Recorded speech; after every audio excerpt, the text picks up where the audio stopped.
Greetings. Welcome, welcome, welcome. Today, I've got some special things planned. First, we take that off. We are going to be on PC, and I need to turn on Poof, that one. Okay. So, today, what we're going to do, we're going to be playing some Hearthstone, and I am going to give you guys a little bit of a peek behind the curtain so you can see how things are running, because there's been two of you who have asked how things work behind the scenes, how setup stuff works. And so I figured, I didn't really have anything planned for today. So before we get into a little bit of Hearthstone, I could show you a little bit of behind the scenes and try to get a new cool thing set up for the stream. So the first thing that I have here is the control panel for YouTube, and this is the control panel for Twitch, where I can change things behind the scenes, like the different add-ons, the stream info right here. I can see Twitch chat right here, and the last couple of things that have happened on my activity feed. So I have all of this information from Twitch. And then from YouTube, I have the current settings for the stream, like the current URL for the stream. So if I need to link it to somebody, that's the URL to get here. You can't see this. This is hidden. But yeah, analytics info, how many people have watched, the chat rate. This is me when I sent my test chat out here, and like the view rate, the average view duration, all that kind of stuff. And I usually leave it on this, so I can see the stream health. In addition to that, I'm using a program called Restream, which is this, to stream to multiple locations at once. So if I click here, bam. So now you can see that I am, it shows me streaming to Twitch right here and to YouTube right here. What the name of the last stream was that I set up. Like when I started the stream on YouTube, it just called it Spider-Man 2 Part 3. Because I forgot to come in here and edit settings and just like create a new event. But now we are this event. Bam. So I can do that. One thing this does, because I have these little heart ASCII things right here next to social media. For some reason, when I save anything here, it removes those. So I actually have to come back up here to YouTube.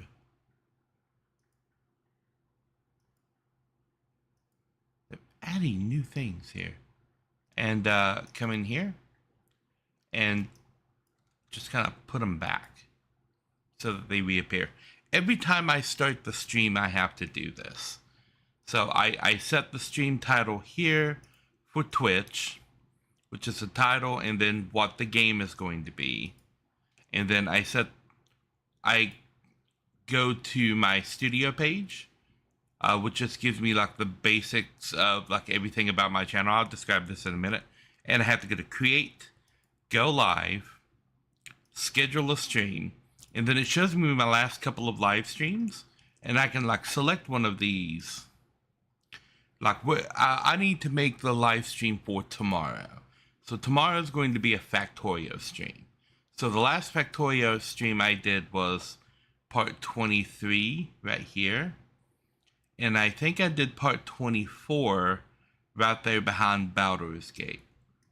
So we'll select Factorio, click reuse. And this needs to be part 25. And what are we going to call it? We're going to call it something. Why don't we just call it something? Factorio something.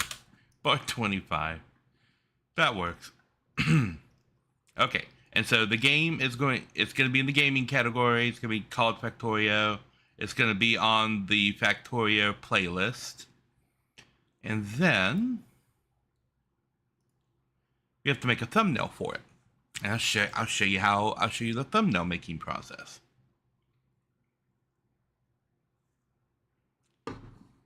Because we need to make a thumbnail for today's as well.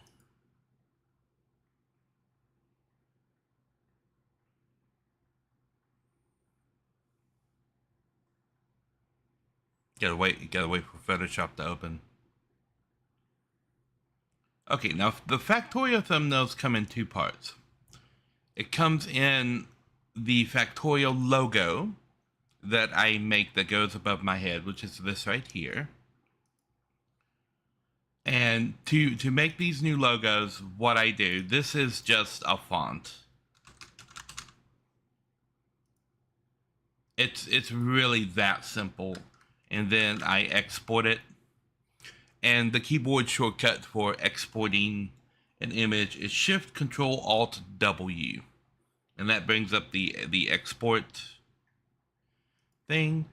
And I just call it Factorio something logo. Is that already there? Oh, that's already there. So Factorio something logo 2.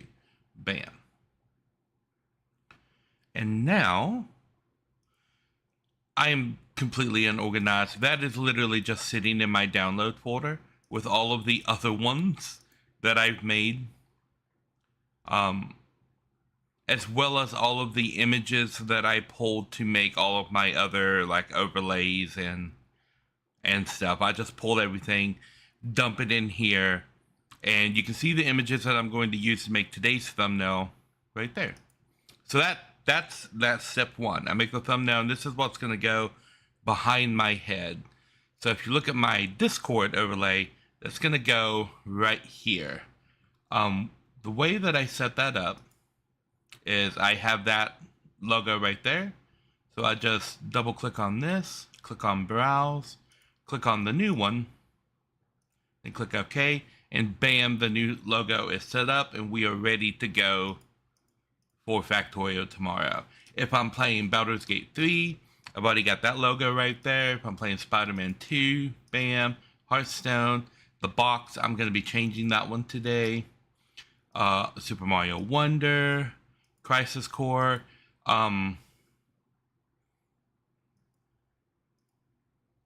Yeah, so that's how I change all of that. And the little logo down here for the PC is this right here. If I'm on PlayStation 5, if I'm doing Nintendo Switch, if I'm making pillar art. Actually, I had that one changed to audition because I was auditioning for things. There's Lego. This Lego instructions for when I was building Lego. That's how I had the Lego thing over here. And then this is the webcam that looks down at my desk when I'm doing like the Perler streams. This is the overlay I was using to play YouTube videos. This game capture is capturing a particular game over here, and this at this point it's capturing Factorio. But I've used it to capture Hearthstone and Baldur's Gate, depending on which game I'm playing. This Elgato is the capture from my PS5 and my Switch, and I have a little button that I can press here to switch back and forth between those. So I can actually have both consoles on at the same time, and with the push of a button, switch from PS5 to Switch and then back. And then this other stuff with just the various components of the screen.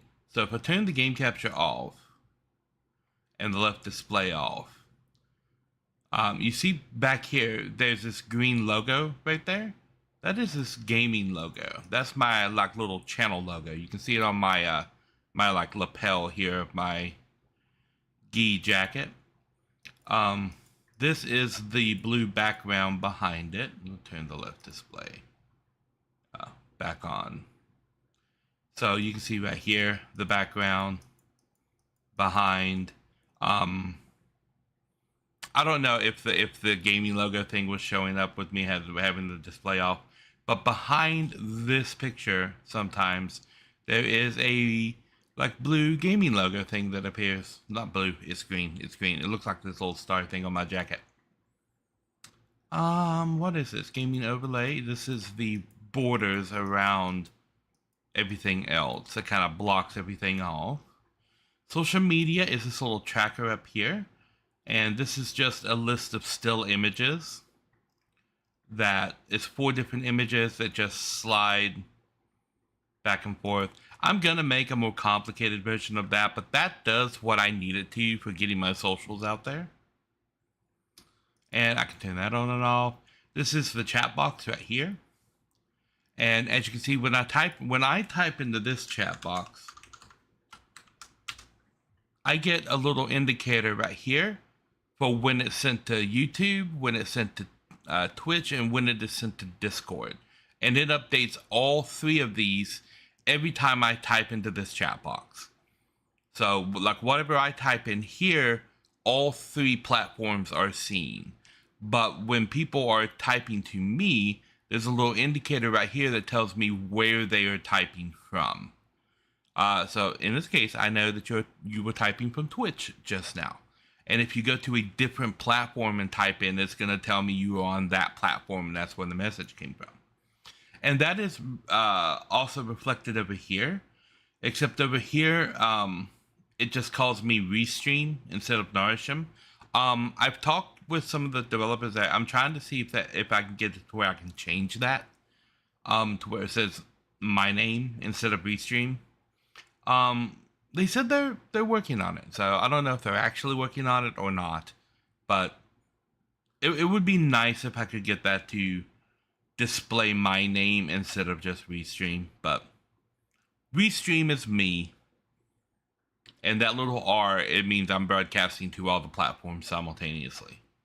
If I go to a particular platform, so let's go over here and go to YouTube, for example, and I type, as you can see, my hello has appeared here, and it's appeared in Twitch, and then there's Lojo's comment right there. And if I type in yo in Twitch, you can see it appears on the stream, and it says I'm typing from Twitch. And then if I type the other yo, we'll call it yo2 in YouTube, it takes a little bit longer for YouTube to update. But it should pop up here in a minute that I typed in the message from YouTube. There we go. Bam. And when you look here in my display, you can see right here that it's showing me, well, there's a Twitch, there's a YouTube, and then if I go to the Discord and I type in the Discord chat, bam, there's Discord. So like this is the integration that I'm using to like integrate all of my chats together. And that is part of this program here, this Restream. So not only is it allowing me to stream to 2 different places at the same time, and you can see the kind of delay that's back there behind that. But it's also allowing me to integrate the chats together into one place. Okay, so we were making a logo. So we made the Factorio something logo. And then this file here, as you can see, this is how I make all of my other stuff. I just have like all of these files saved, but this huge file here is how I make all of my thumbnails. So for Factorio, we are in part number, I think I said 25. Let's double check. We were part 25, right? Yep. So part 25, we called it something. Factorio something.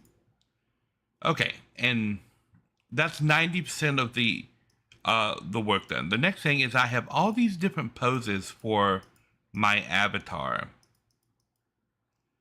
And I make more every once in a while.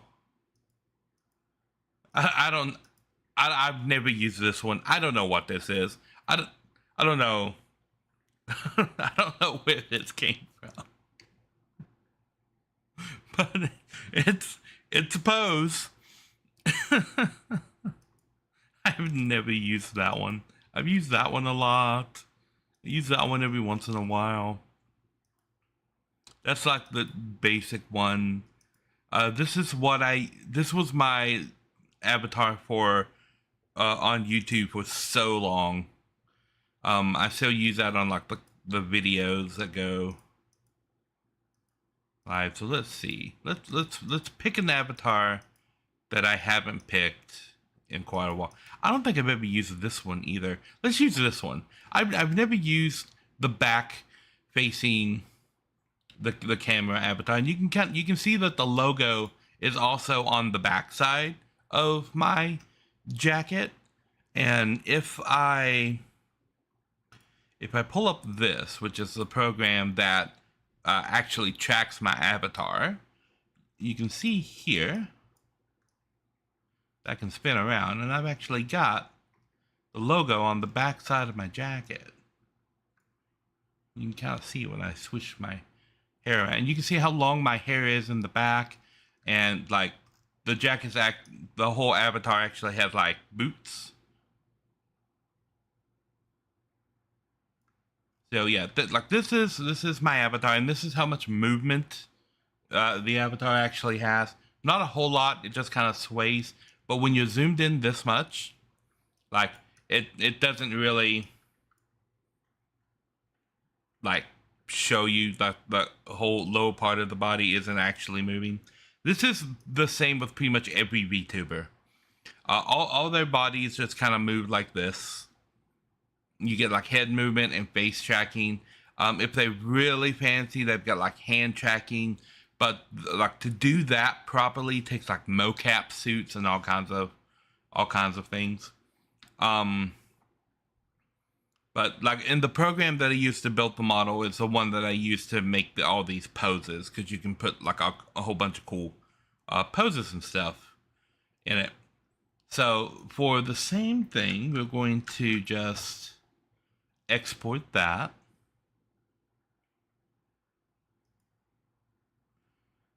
And on my desktop, I have a big folder called thumbnails that just has all of the thumbnails. Like I have Baldur's Gate thumbnails up to part 25. And here's all the Factorial thumbnails that I've done so far. So we'll just make this. And how I name my thumbnails is Factorio Friday part 25. FFP25. And that'll let me know what it is. And so I save that. And then back here on the live stream, there's a section for thumbnails. So I'll just click on this. I click change. And then in my thumbnail folder, I click on part 25. Bam, Factorial something. And I'm just kind of looking at the logo in this. And I've already got like this set up with like the rules and everything. And because of just the amount of work that I have to do, I just leave all of this the same in every stream. So all the Factorio streams have the same description unless something new happened that I need to change. And then it's just next. And this is the basic stuff. I want the chat replay to be on there. I want anyone to be able to subscribe. I want live reactions. We're not going to turn on slow-mo. And then for visibility, this is going to be set for the 24th at 3 o'clock. Done. And YouTube processes. And then we can see, like, this is a live stream that's currently active. It tells you live now right there.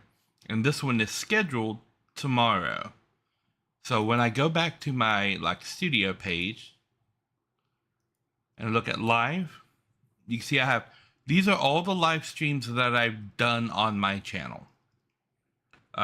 There are 257 live streams that have happened on my channel since I started last November. This one is live now, and this one is upcoming for tomorrow. And you can see everything else that's on my channel as well, like videos. We are currently right here with the Hogwarts Legacy, episode 54. And you can see I've got episodes of Hogwarts Legacy scheduled all the way out to December 4th. And that goes up to episode 66. And that is about half of what I have for Hogwarts Legacy. I still need to edit the other half of those streams. I use Premiere Pro to do this. And while that's loading in, we can go ahead and make the thumbnail for today. Okay, so we're going to shrink down Factorio here and turn off Factorio. That turns off the background. I should have a special box somewhere right here.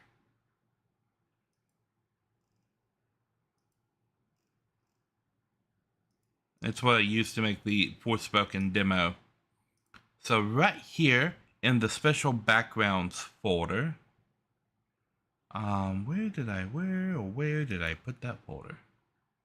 Oh, I don't need a new one. Here it is. Bam. So I'm going to take these three things and open them up here in Photoshop, and we'll move them over because we're going to be playing Hearthstone. We're going to add in the Hearthstone logo. Whoa, that is really big.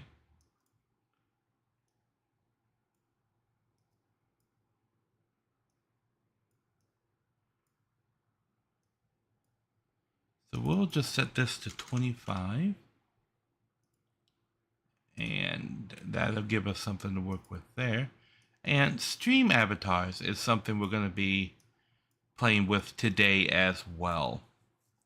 So for the background, I have a more classic background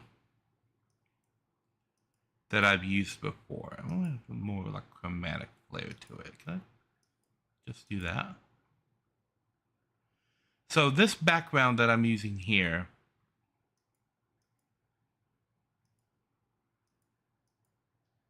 there we go. Let's hide this stuff. It's a background I made a long time ago for my channel. I really need to update it. But whenever I have a generic background, I have a bunch of like variants. This is the original image of the different things that are sliced together. We got a little bit of Hearthstone here. This is from Axiom Verge. I think I can go ahead. I can turn this off so you guys can see it a little bit better. Turn my avatar off. Yeah, so we got a little bit of Hearthstone right here. This is from Heroes of the Storm. This is Mega Man 3. This is from the Force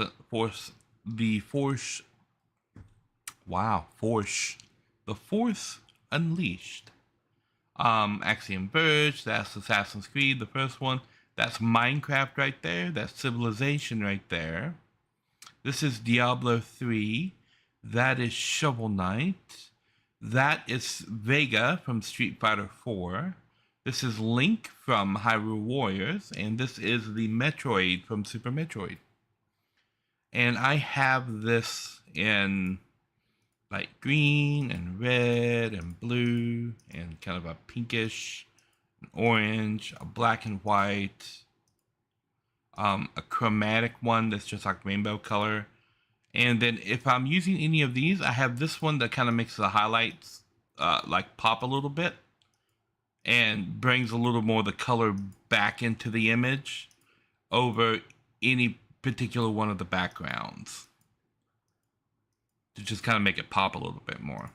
So the background I'm going to be using for this logo is this one. And underneath everything I have just black. So if I take off a background, you can see there's black right below it. So I'm going to put on the chromatic one and put the highlights on top of it, because that makes it, I think, pop a little bit more. And I'm going to use that for the background. And then we're going to have these logos. And I'm going to have the red bar because the red bar indicates a live stream. And the different text colors are just talking about the glow around the text. So whenever it's a red background, I use a text with a red glow that kind of ties it into the little banner thing. And then the banner just ends here because my avatar is always standing in front of that. And that gives you this little like illusion here because you don't see the banner right here, but you do see it right there. So it's like the banner just kind of comes out of my avatar for this side and it's not there on that side. But this banner and text down here at the bottom is about to change because I'm going to be redesigning all of my thumbnails for 2024. I'm going to take off the like part down here and I'm just going to have like a big number up here in the corner. Like it'll be like the number sign and then 25 to indicate, oh, this is number 25. And then the logos are going to go a little bit lower right here. And instead of having my avatar like over here in the corner, I'm going to start like incorporating it into the image. So like for Hearthstone, I would make like a little like frame like this, and I would like put me in the frame, like I'm like the Hearthstone like opponent guy, and then I would like put that right here, or like right here in the middle, and put like Hearthstone above it, stuff like that. I'm gonna start making the thumbnails a lot more in depth and tie into the games more in the coming year. I'm probably going to leave all of these thumbnails the same, and I'm going to update them every year for YouTube trends and whatnot. So you can kind of see what era the videos are from. Anyway, we're not going to be using that. Today we're going to...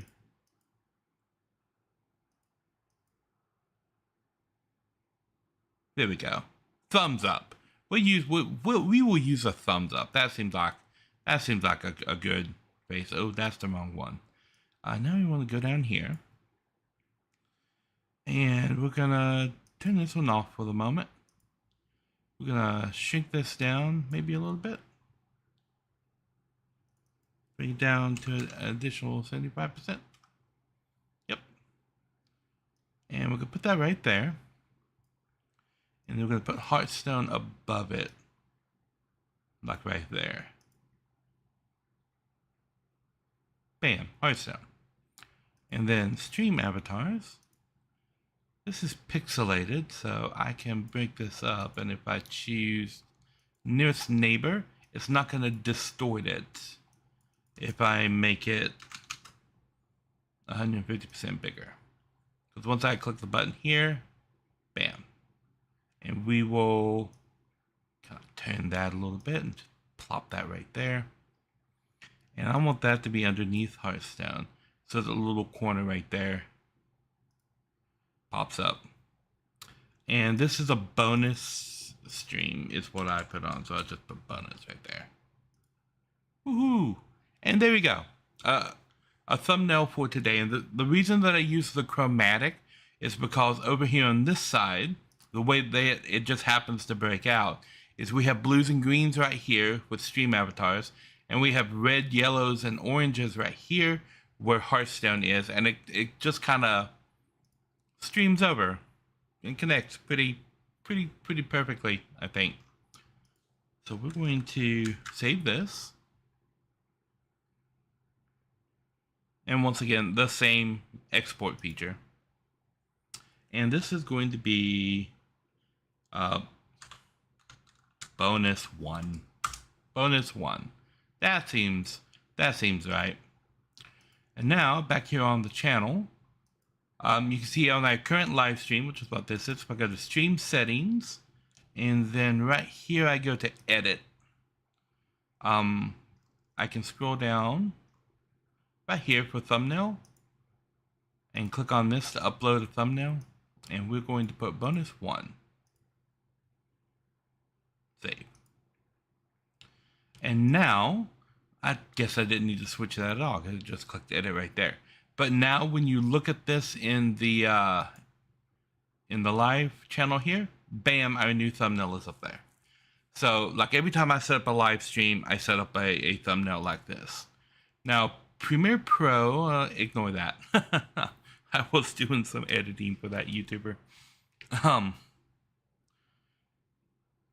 This is where all of the videos on my channel come from, like the 30-minute videos that plop down every night. They come out of this one template here. And this is what I've got left, I think, to edit of Hogwarts Legacy. It's been a long while since they have updated this, haven't they? Okay. Well, let's check out these sequences. Okay, editing sequence 1, 2, 3. 3 has Hogwarts Legacy stuff on it. That has been chopped up. Okay. 4 is this one, which has Hogwarts Legacy on it. Okay, and 5, 6, 7, 8, 9, 10, 11. So I have 12 of these editing sequences. And I've cleared off the first one, the second one, and the third one is currently being edited for Hogwarts Legacy. And you can see like this was part 13, just the downloaded VOD. What size hard drives do I have? I can actually show you that right here. So when I take a look at my hard drives, I have the drive that Windows is installed on is 1 terabyte. The drive that my working games and stuff is installed on is 1 terabyte. I have 2 storage drives that are each 10 terabytes. And then I have an external drive that is 250 gigabytes. And my Google Drive is 200 gigabytes. So that is 10, 11, 12, about 12 and a half, about 12 terabytes, I would say. Because these are 1 terabyte apiece, and these are 10 terabyte apiece. So about 12 terabytes, all told in storage. And you can see how much of it I am filling up right now. Well, these are all internal drives, and I think all of my drives are Western Digital. Because I'm using NVMe's for these, and they are the Western Digital Black. These are both Western Digital Black gaming drives. And even the drive that I have in my PS5, I have a 2 terabyte Western Digital gaming drive in my PS5. So I guess my preferred drive brand is Western Digital, and I typically use Western Digital Black because they balance more between the read speed and the cache speed. And these 10 terabyte drives are not full SSDs. They're traditional magnetic drives because they have to be when their size is like 10 terabytes. We don't have anything that big in flash storage yet, but it's coming. So these are traditional magnetic drives with a flash like cache on there. These are NVMe drives, and then the external drive is just this Google Cloud Storage, and the external drive is just for me. This is for when I have to pass files to a computer that is not connected to the network, and if something is connected to the network, by network I mean internet, I just use my Google Drive to pass things back and forth. And so I think most of my footage is actually sitting on the D drive right here. So my old streams, these are the streams like when I was originally streaming on Twitch, almost 10 years ago now. Like I streamed Final Fantasy 1 over there. The reason that this hasn't made it into my channel as a VOD, because I can open this up, and these are my streams from years ago. I think I kind of got this puzzle. So the reason that this hasn't made it onto my channel as a VOD is that this is incomplete. I don't have the end of this. Toshi fail. There's a stream part right after Neil this. talk here, I guess. And one of the intermediary parts seems to be missing.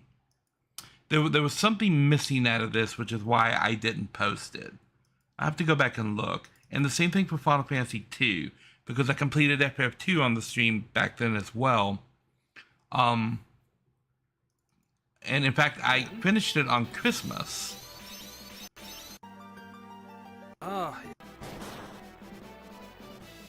And I think this is the after years part, but there was something missing from this too. I don't know. I have to go back and look. These might make it on to my channel later, as like the 30-minute episodes as well. The 3 grams. But yeah, I know there were. I ended up having to replay Final Fantasy IX on my channel because it was one of the first games that I did originally on Twitch as well. The first time I ever streamed on Twitch. Allusions to Princess Garnet having too long of a name, Red. And these were the original streams from Twitch way back in the day. Like my first ever live stream on Twitch was this one. As you can see, I had the same kind of background, which I pulled out of Final Fantasy IX.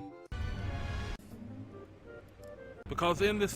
But the reason that I didn't upload this, because I started to upload this, and then I realized I don't actually have the end of this game. My last part is right here, part 16, and it's well into the game. But like we're not at the end yet. Like I'm in Memoria, but there was a 17th and I think an 18th part that I just don't have. Twitch lost the VOD.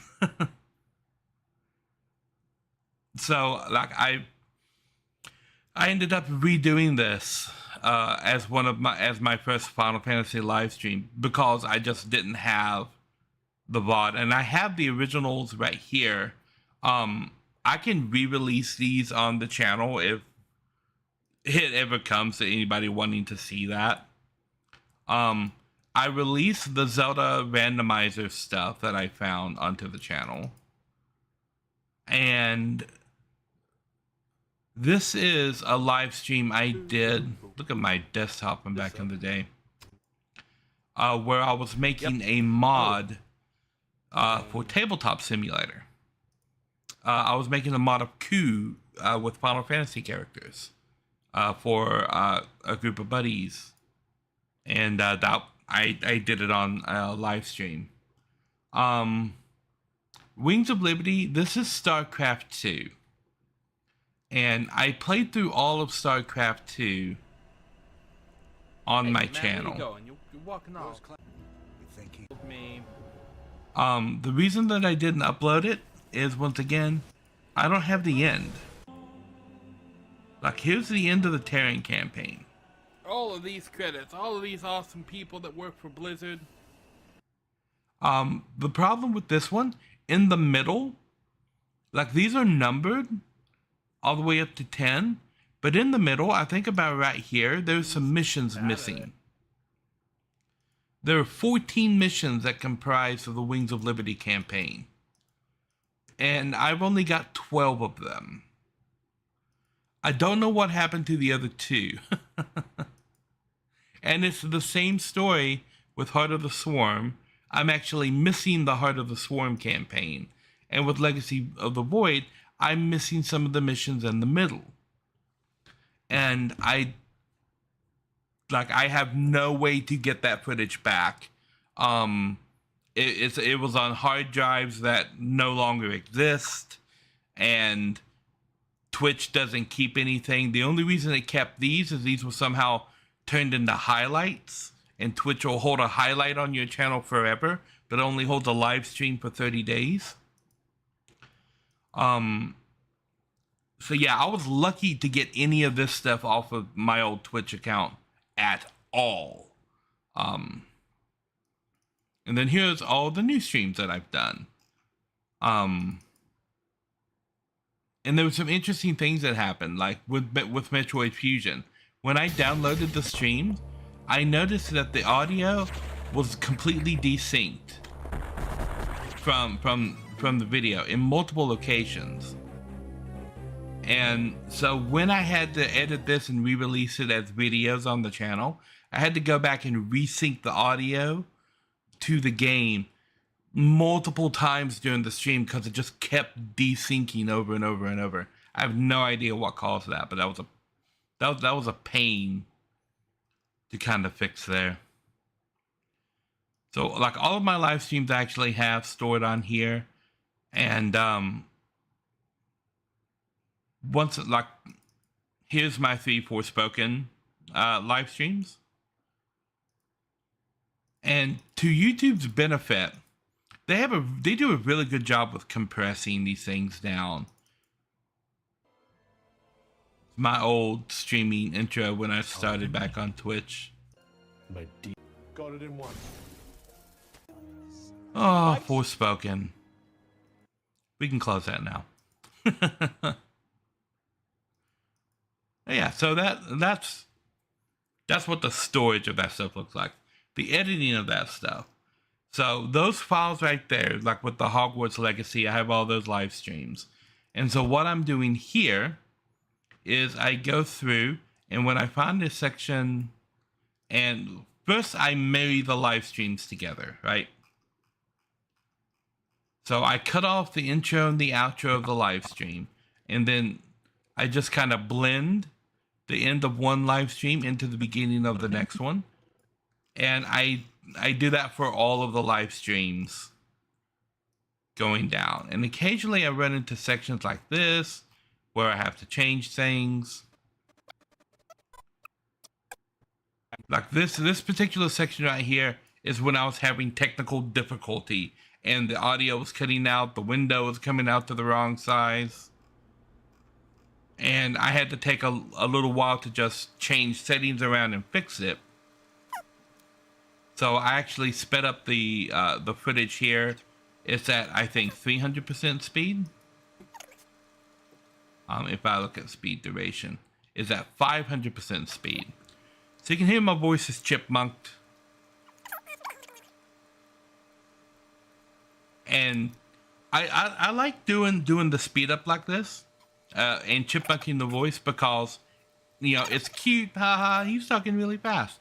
But if you actually slow the video down, you can hear what's going on and what I'm saying at the appropriate speed. You just have to slow it down enough.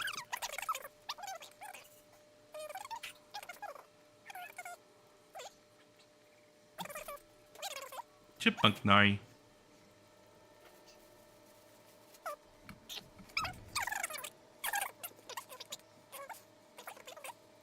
And you see there's some cuts in there too where I was cutting out things.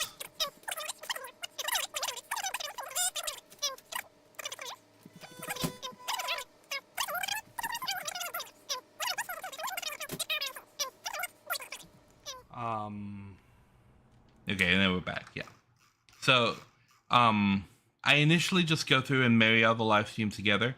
So what I've got left for Hogwarts Legacy is this. And if you look at the timeline right here, these are hour markers. So we're going from about 15 minutes in is where that's beginning right there. and this is the 18-hour mark right there. So there's 18 hours of Hogwarts Legacy footage right here. And then I have this other sequence that when I zoom out here, there's 10 hours of footage right there. So I have about 28 more hours of Hogwarts Legacy footage. Greetings, Mr. Venture. And so 28 hours, and I chopped that up into 30-minute increments. So that'll be, what, 56 more episodes of Hogwarts Legacy before we're done with Hogwarts Legacy. And I haven't edited this at all. So this is unedited footage. You can see the live streams are not married yet. They're just like butted up against each other. The reason that there are multiple sequences is that any particular sequence in Premiere Pro can only have 24 hours worth of footage on it. Then you have to make a new sequence. Hogwarts Legacy took 4 sequences to get all of the footage on there.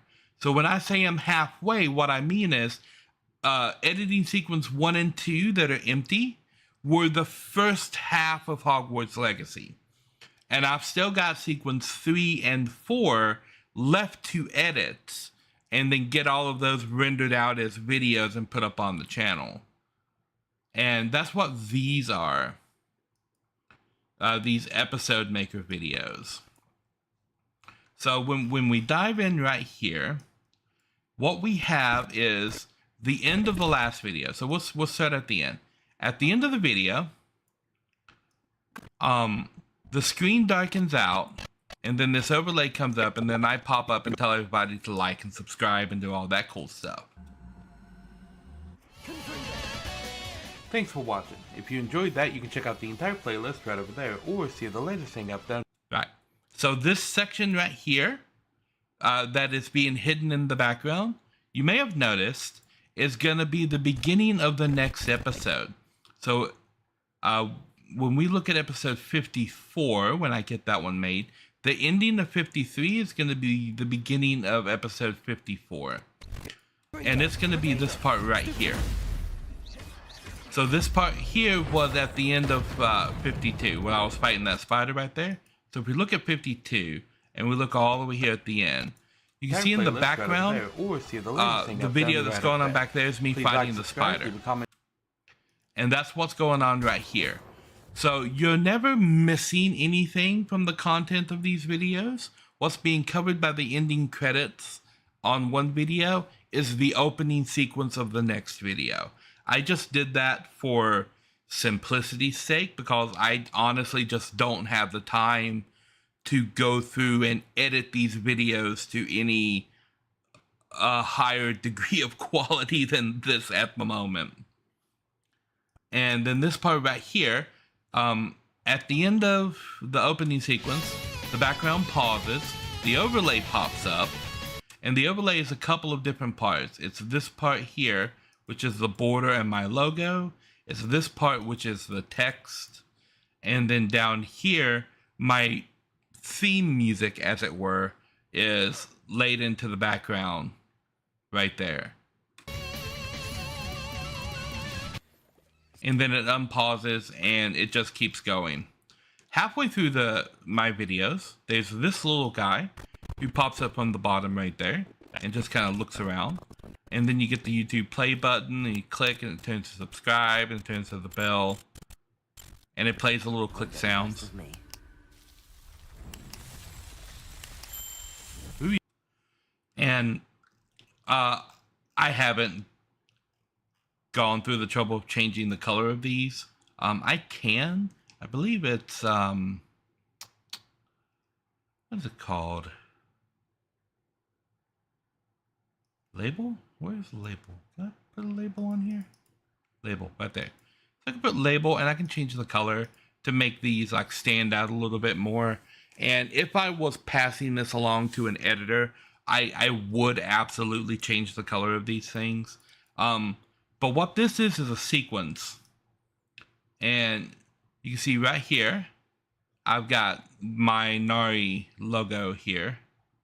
And the push is the animation that makes him slide up from the bottom. And then he looks around. And then this push makes him go back down. And while he's up, this part right here. So if you look at this, that button just kind of pops into existence, but it's being hidden by his head. So when he goes down, the button is there. And then this is the mouse pointer. And the movement of the mouse pointer, once again, is just a transition animation here. In this case, it's a cube spin transition. So the pointer is actually placed directly on top of the button, right in the middle.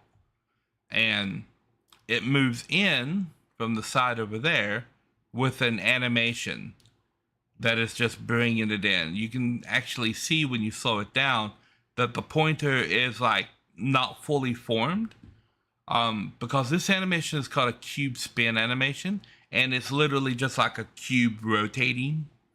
So I'm just using that to bring it in, and because it comes in so fast, it doesn't need to be like fully seen because it's out of frame for a lot of time. All you need to do is see the little white thing pop in.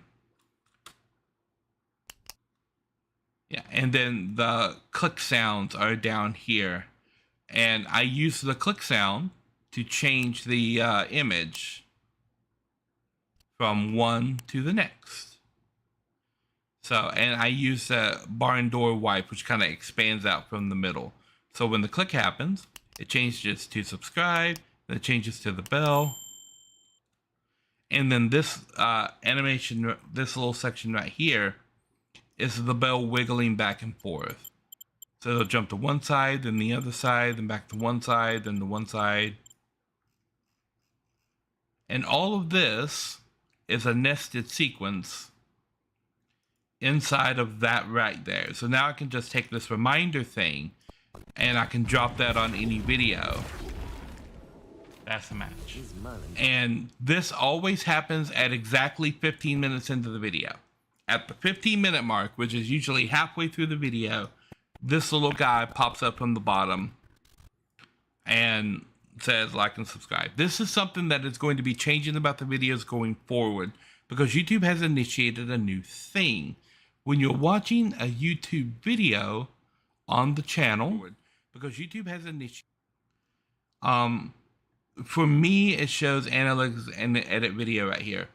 But if you guys are watching on YouTube and I say the word subscribe, the subscribe button that's right here glows with like a rainbow glow.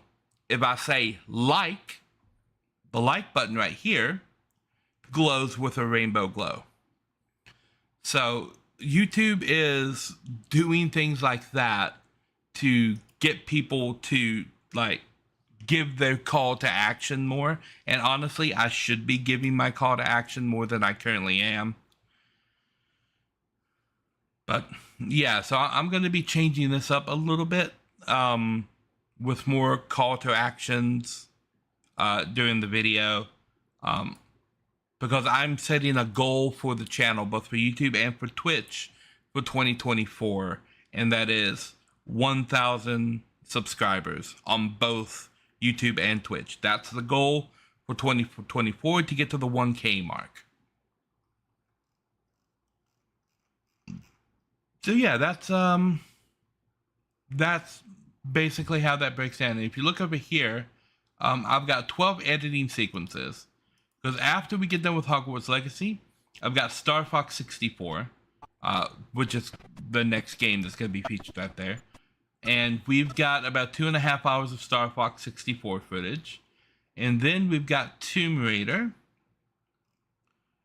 And Tomb Raider starts at the 4-hour mark and goes a little past the 22. So we've got about 18.5 hours of Tomb Raider footage right there. Then we've got Jedi Survivor, which has 22 hours right here and an additional 3 hours right there. So we got 25 hours of Jedi Survivor. And then we got Miles Morales, which starts at a little before 4 and ends a little past 17. So we got about 12 or 13 hours of Miles Morales. And then starts Breath of the Wild, which has 21 hours on that sequence, 22 hours on that sequence, and another 16 and a half hours on that sequence, and then another 22 hours on that sequence, and then another 4 hours on this last sequence. So from sequence, 8 to 12 is all Breath of the Wild. And what I'm going to do on the channel, because I'm going to come back to Tears of the Kingdom. And I'm probably going to be doing Tears of the Kingdom and Breath of the Wild maybe at the same time, because I kind of like doing that. So while Breath of the Wild is happening in episodes at the bottom, I may be doing Tears of the Kingdom in live stream at the same time.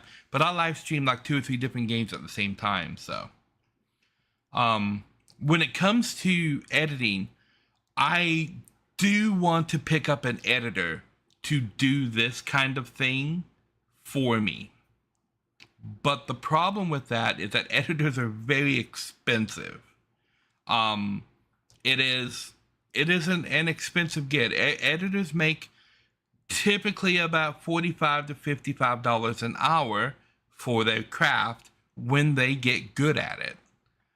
And like people will pay it. And when you're making bank like the big YouTubers do, or the big streamers do, you can afford to have an editor on your staff. When you're a small channel like me, can't afford that shit.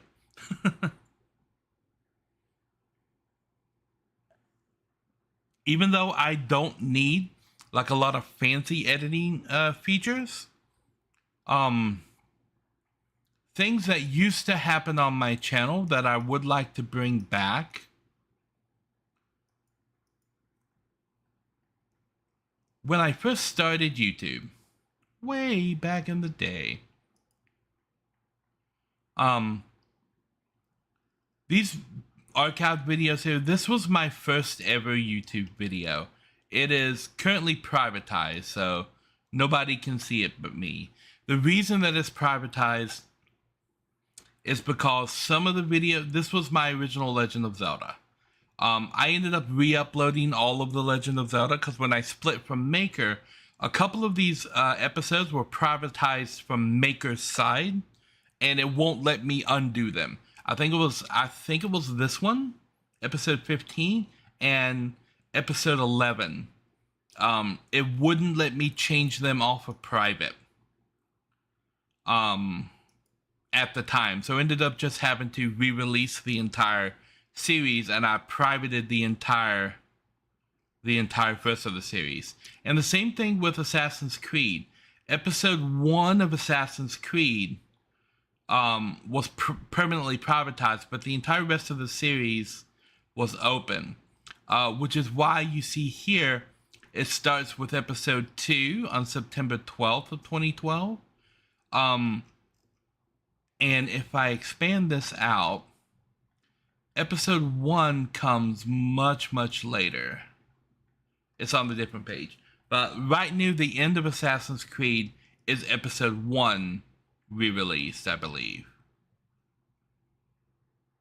That's because I had to delete the first one because of Maker. It wouldn't let me do anything with it. And even with it, it was holding like some weird copyright thing. So I couldn't even leave it on the channel as privatized. I had to delete that video and re-upload it. But from my first episodes, playing it, I was doing cool things like this, where it had like info on the side, explaining like where I'm going. With it, explaining what I'm out to get. And as I got more comfortable in front of the camera, I started doing little bits. So I would look through the episode. If I could see them. Okay, and I would push that block. I would look for a funny bit, like this right here. I pushed the block to open the door. Let's try that puzzle again. It would be Right. different if I could. So, like, I would look through the episode and I would find a funny bit like that where I push the block to open the door, but I push the block into the path I need to get to the door. So, yeah, the door's open, but I can't get there anymore because I'm good at puzzles.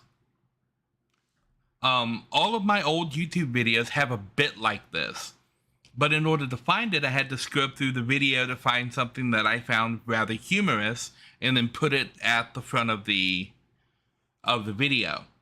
I don't have time to look for that in my current live streams. So when I'm putting down these 30-minute episodes, I would like to have this as the teaser in front of the episode instead of like the ending of the last episode, to just have like a funny thing to kind of pull people in. But I don't have the time to look for it. Yeah, when I'm editing the videos. Yep. Sadness. I need to find an editor. But yeah, this is what goes into actually editing down the videos. Okay, so I've shown you behind the scenes. I've shown you this. Now we're gonna talk about this. We're gonna talk about stream avatars, which is something that I'm looking to turn on, and it is this. Right? So if I click connect,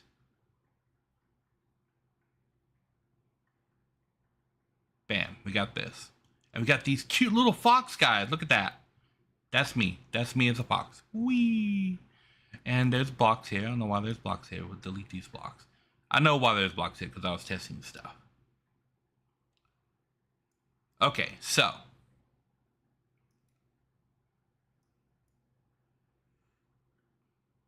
I don't know exactly how this works,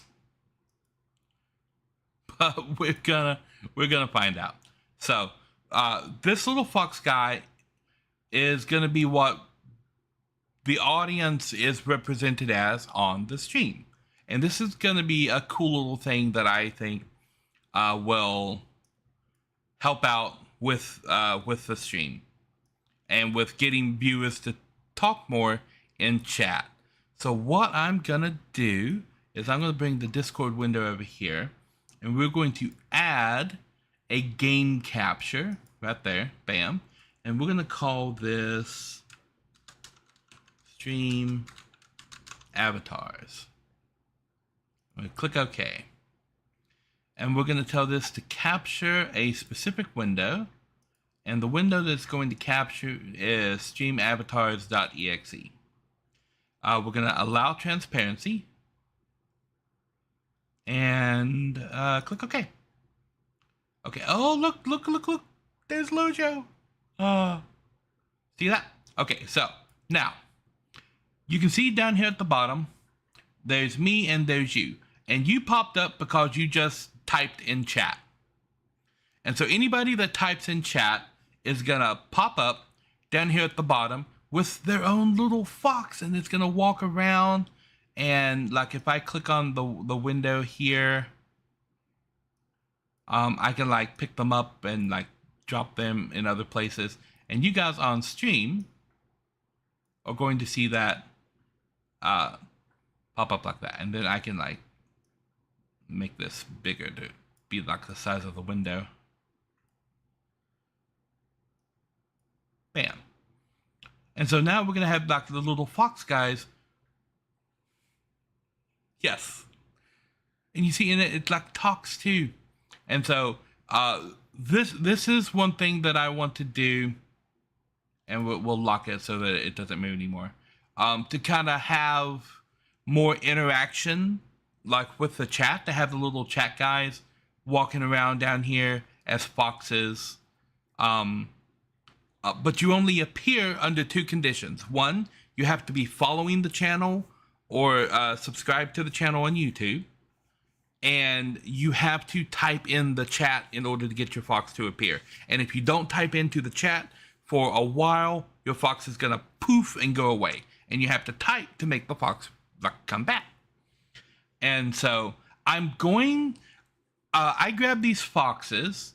Um, so when I'm in the setup thing here, so we're gonna disconnect this for a moment, and you see the foxes disappeared. Don't worry, they'll come back. But in this thing, I grabbed the foxes from the Steam Workshop. Cali Designs. It's this add-on here, and they make a bunch of different colored foxes. There's a blue one, and a gold one, and a green one, and a red one, and a purple one, and well, that one's purple. That one is pink. That one is purple. That one is red, a teal one, and a yellow one. So we got all these, and name tags as they appear. General, I want them when they're active chatters. So followers who are active chatters will pop up, and purple means Twitch. So on Twitch, you have to be a follower and an active chatter, and your fox will appear. And then, if I switch the platform to YouTube and go to general, you have to be subscriber, active chatter. Okay, yeah. So, okay, and so now we click connect.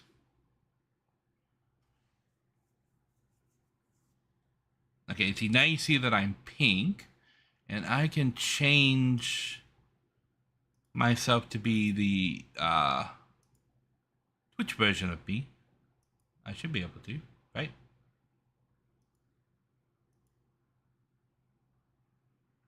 How do I do that? Oh no, come back. Stop. Stay. How do I make myself the other me?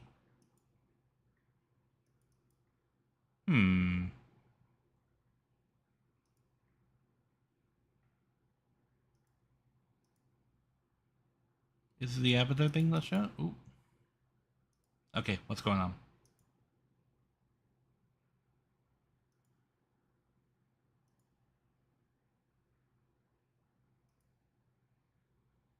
Okay, well, there's that one. So this guy is popping up.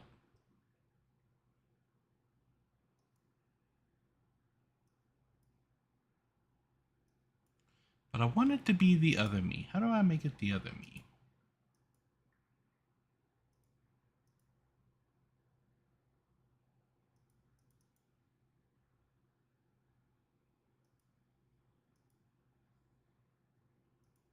I guess I can just like change it like this. Okay. Name tag.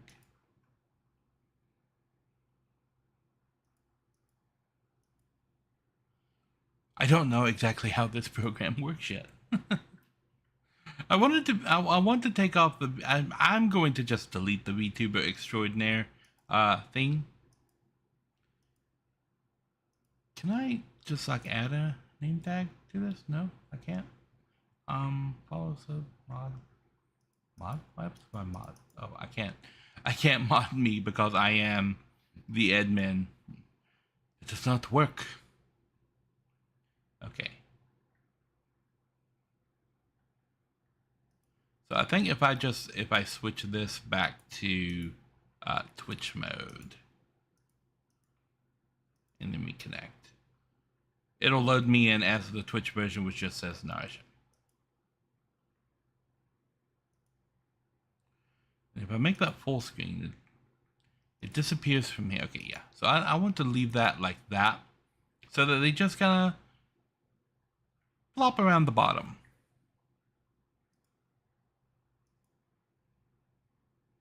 So yeah, these guys are going to be on the stream. That was easier to set up than I thought it was going to be. And when you type in chat, poof, your fox will appear.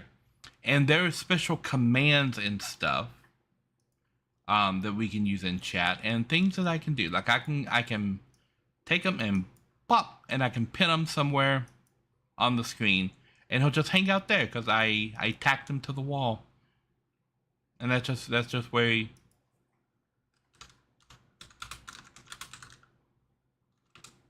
Bam, I'm here now.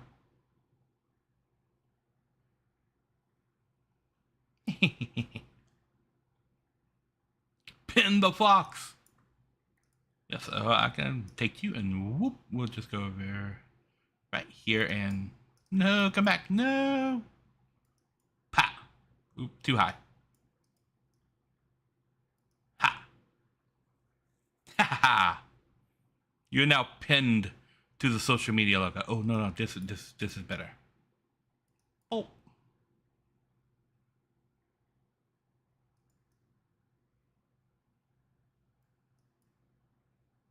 There we go.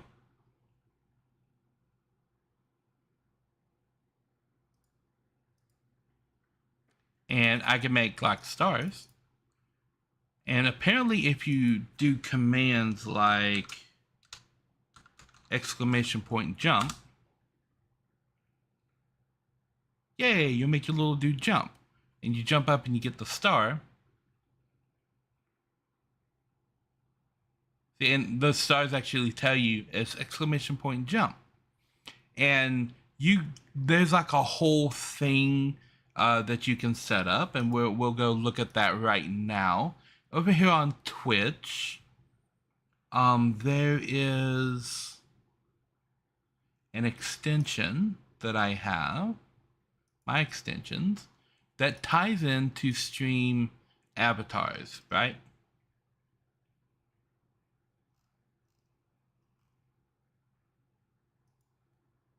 I don't know exactly how it works. Stream avatars right there. Click to authorize. Okay. I clicked it. Are we authorizing? Do I have to click something on here?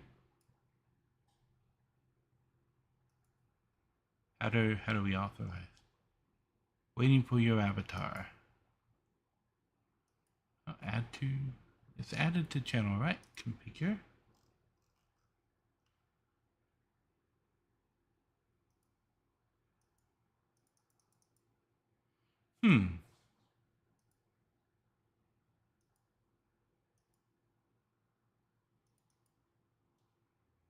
I don't know why it's not authorizing. I'm gonna have to look into this a little bit more.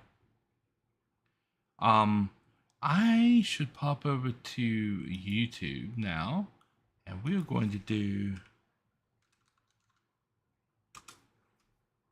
a test to see if a YouTube box appears for me. It doesn't. Okay, it recognizes that it was me that typed. So I can't actually test the typing thing from the YouTube side. The foxes are not going to grab who's ever typing in the Discord chat. So if you're typing in Discord, your little fox isn't going to appear. You have to either be typing from YouTube or Twitch. And there's going to be currencies and stuff like later on once I get it set up where you can customize your little avatars. They're not always going to be foxes. I'm going to eventually get some artwork for I'll move this over here so we don't have that like forever background thing going on. But I'm going to eventually get some artwork for like custom little critters for my channel. I really like this style, this like cutesy little like anime style that is basically the same thing with just a whole bunch of different colors. So I like that. From now on the stream, you're gonna see these little guys wandering around the bottom, and every once in a while I can spawn a star. Poof, and then people would have to like jump to get a star. Or I think I can set these to spawn at certain intervals. I can spawn a bomb, and when it explodes, just kind of blows you around the screen right there. I can spawn a whole bunch of bombs and blow everything up. No. I blew myself into the star. There's a slingshot thing where I can just like, boom, boom, boom. And it keeps popping up these messages in chat, like right here. that I need to turn off. Okay, so over here, we're going to go to the stream avatars thing, and we're going to turn off capture mouse cursor. Bam. So now, when I'm mousing over the area right here, it's not going to double catch my mouse cursor like I was doing a minute ago. But like down here in the chat thing, I'm going to turn off where it's telling the rewards over there. So there's more setup that's going to be coming from this. I would like, and I'm working on this, I'm talking with part of the developer community to colorize these foxes based on your role, right? So if you're coming from Twitch, I want the fox to be purple. If you're coming from YouTube, I want the fox to be red.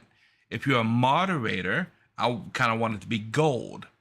If you're a patron, I want to colorize it based on like the level of your patron. Because I know the streaming avatars ties into your Patreon. Because there's all these different channels that I can set it to. So it recognizes Twitch and YouTube. But then there's also ways to tie it in.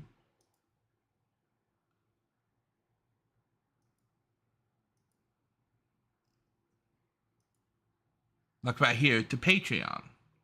And I don't know if this ties into the streaming avatars Patreon or my Patreon, because when I click on this, it asks me to log in on my Patreon. So I'm thinking I might be able. Well, there are things that I can change on it, right? So I've got all these settings right here, and so I can limit the amount of viewers that are spawned. And right now there's 80. Right, so only 80 of the little guys can be at the bottom of the screen at once. You have a despawn timer of 360, and as the channel gets bigger and I get more people, like by the time I start getting to a point where there's enough people watching my channel, I'm gonna probably be able to have subscribers on the channel, so I can switch this from followers to subscribers. So now, in order to get your fox on the screen, you have to be a subscriber of the channel and an active chatter. And that'll, like if people want to get their little foxy guy on the screen, or whatever I eventually turn it into, you'll have to subscribe to the channel, subscribe to the YouTube channel in order to, to get it to appear. And like by making a subscriber on Twitch, but just like a normal viewer on YouTube, I can try and use this to push more views toward YouTube if I need to get more views that way. Like, oh, if you want to see your little fox guy on screen, you can go to the YouTube side and you don't have to subscribe, right? So I am absolutely going to try and use this and the cuteness of the little fox guys to drive viewership back and forth between the two platforms when I need it, if that makes sense. Because it is a business, and this is a fun little business tool.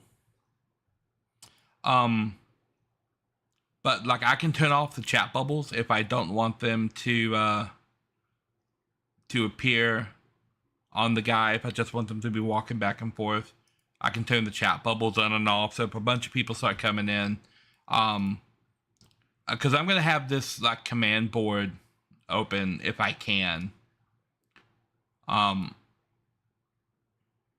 just be changing a lot of this stuff like while the stream is going on. I don't know if I can actually get into the command board when that's open. I should take a look at that. Can I?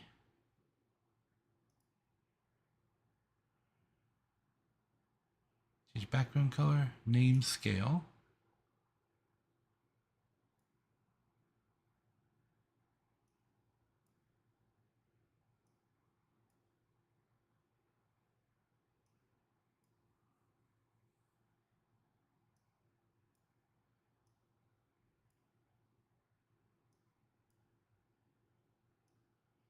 Okay, so I can turn off names. And I can scale the guys to be bigger or smaller.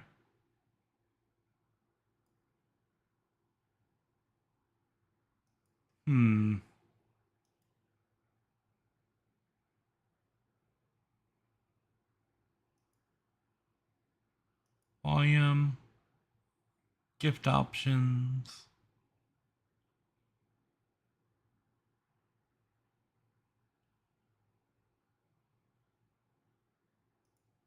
I can spawn in a bunch of test guys.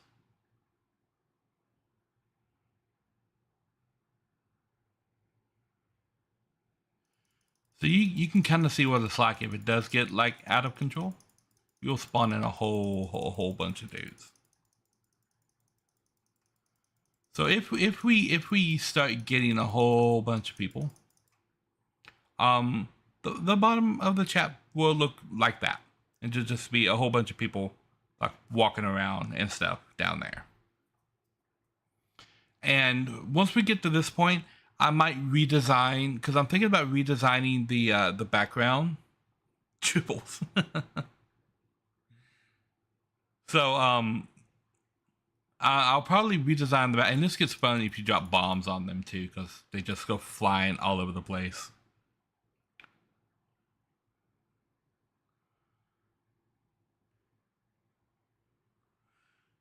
So yeah, like I might redesign the background, because like right now I can do it like this. I can pull it down here, and now they're all walking like behind my avatar, right?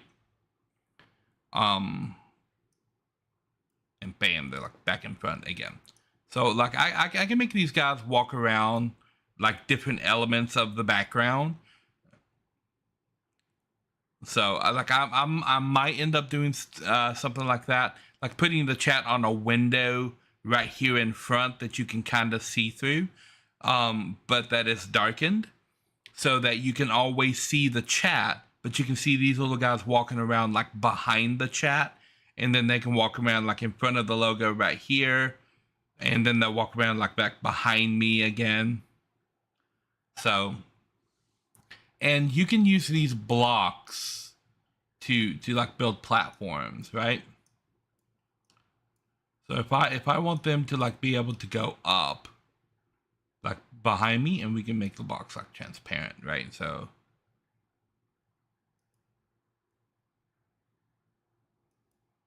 change block color. Can we just make the blocks like completely transparent?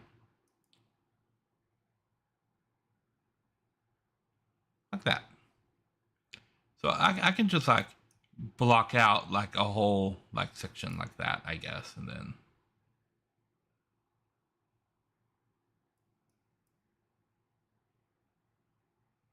now they can float up.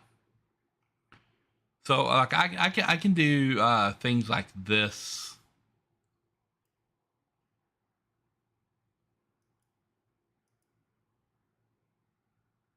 We can make like ramps, I guess. Look, little block rampy things.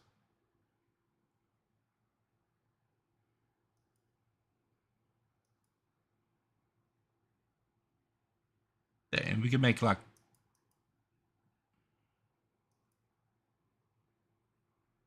I guess make them invisible. That's a collision. The spawn zone.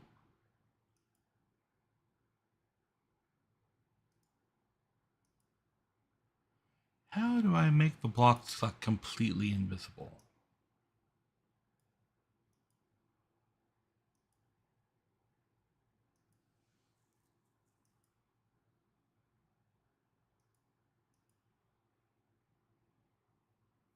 I don't know. I could just make them black.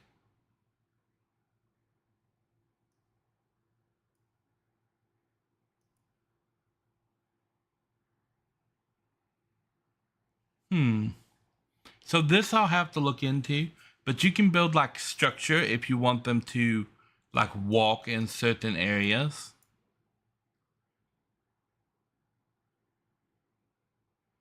So like I will look into into this more as well.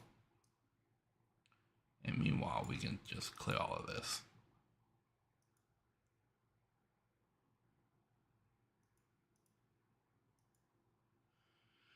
I'm also going to look into how to make this panel like accessible while it is running. So I'm going to be doing more of this, looking into that as we get going along with the stream a little bit more. This is going to be a full-time functionality feature going into the new year. So the things that I'm showing you right now are things that I'm setting up that are going to be features on the live stream for 2024. I'm already prepping for all of that stuff. I have somehow turned the PC logo off right down there, so we'll turn that back on. Okay, yeah, so the stream avatars, cool little thing.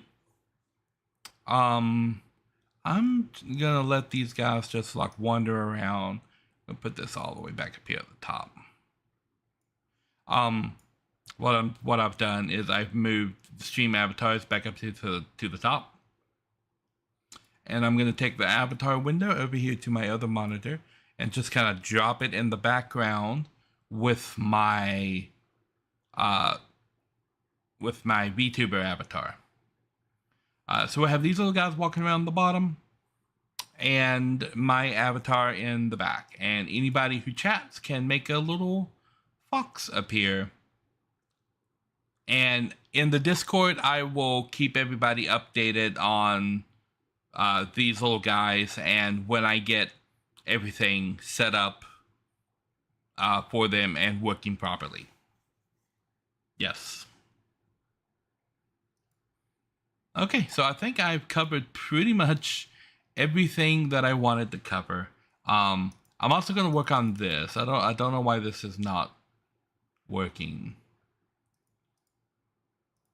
I know one thing about Twitch. I should probably pop over here if I'm going to do a login. Twitch only likes to work in incognito mode sometimes, and I do not know why.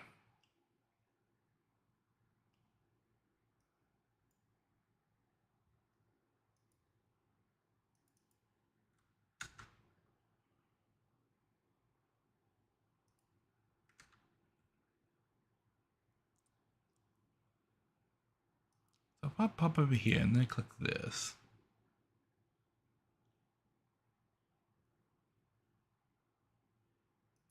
Boop and boop.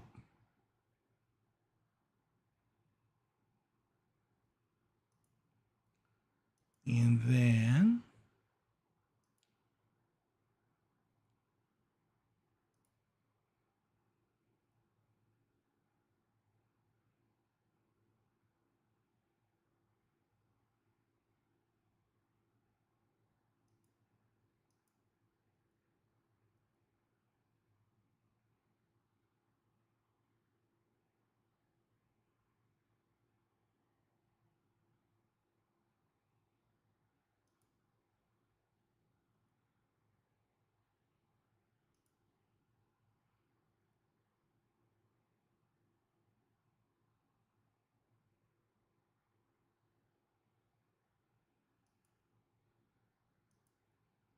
okay, cool. So now,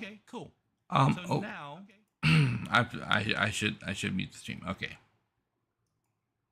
we can close that, and we can close this. And now, where's OBS? Here it is. So over here, around here on this, what is this? Why are there things popping up? There should not be things. What are you? You thing. I should lock these so that they don't get in my way. There we go. So around here, this would leave part of the screen. There should be a little button on Twitch that will let you change the color of your box. I need to like set it up a little bit more. But as I add more robust features to the stream avatars thing, you'll be able to click on that, and you'll get like currency for like jumping to get the stars and stuff. And you can spend your currency in the little shop. And I'm gonna try to get like little avatars that have like Christmas hats that you can like get a Christmas hat, or you get like a little pumpkin thing and like plop it on its head. So I want to get stuff like that going for these little guys, for the things for the chat to do while I'm like playing the game and stuff. To just have kind of like a little fun interaction with chat that won't greatly distract from the content happening on the screen. I think this is just not working because this is the behind the scenes control panel for me. Okay, and then that's my YouTube studio, and that's Twitch.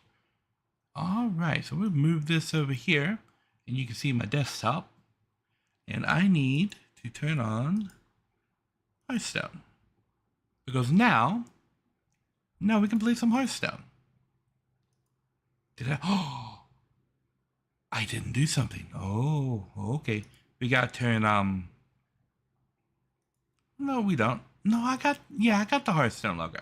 Okay, so we'll pop this right back over here real quick, and I'm going to, let's see, Hearthstone right here. We got the box.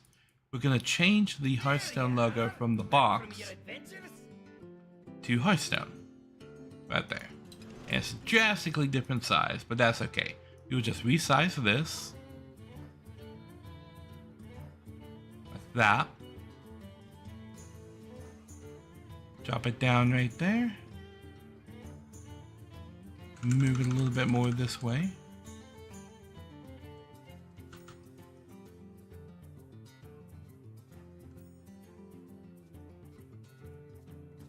Bam, and we'll just lock that in place. Now, Hearthstone.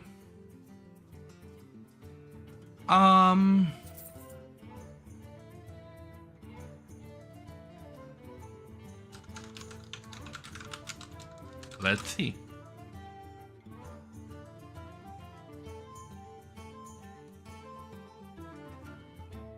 Commands.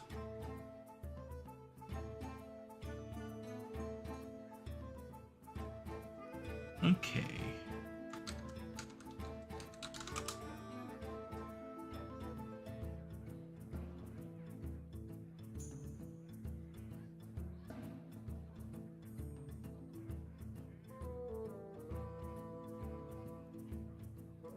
Okay. So that should be the commands list right there. I don't know if all of these commands are implemented.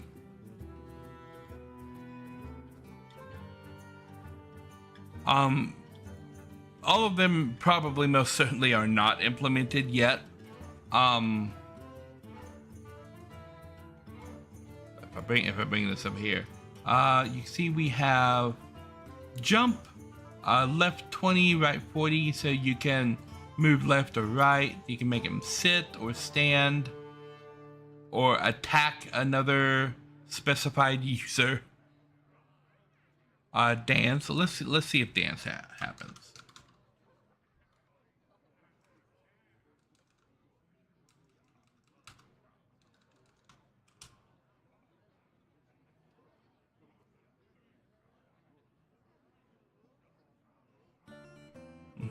Okay, so that's dancing.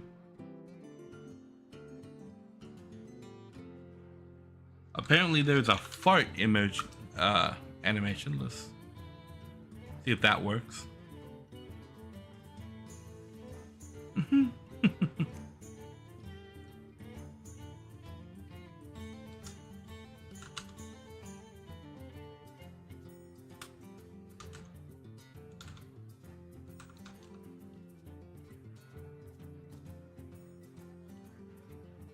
So there is a hug. Let's see if that works. Oh, I'm a chasing. Yay! So yeah, look, it looks like most of these little actions do actually work. You can hear Hearthstone clicking in the background when I move my mouse.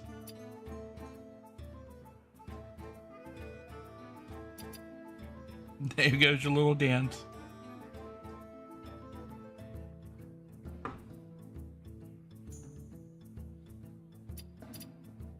Booyah. So yeah, if you need the list, you can type commands and you can get the command list.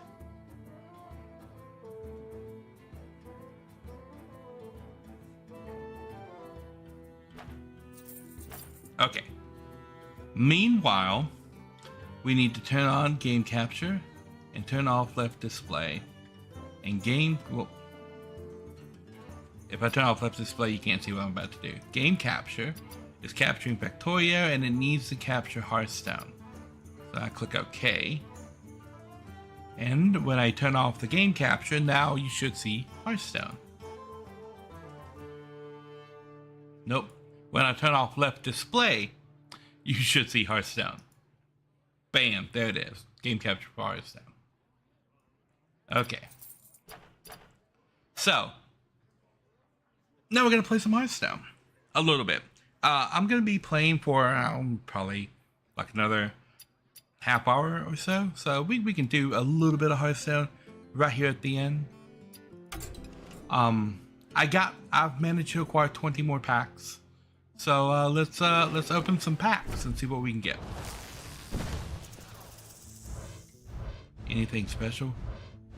Okay, we got 3 commons, we got a rare, and an epic.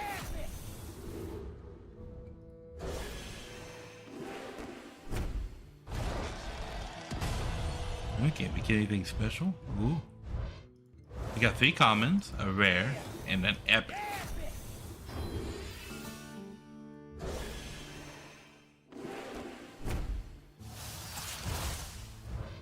Anything special? 4 commons and a rare. The most basic of packs. And these are catch-up packs. Oh, 3 commons, a rare, and a legendary. That orange glow. What's it gonna be? Legendary. Tier. Resurrect a 2, 3, and 4 attack paladin minion. Okay.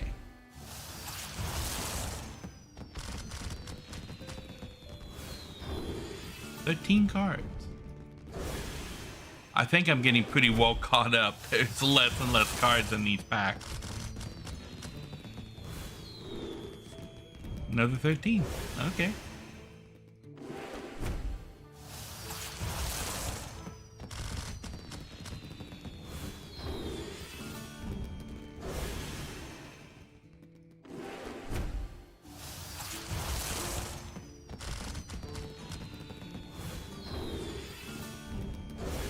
Can I? Let's open all of them at the same time.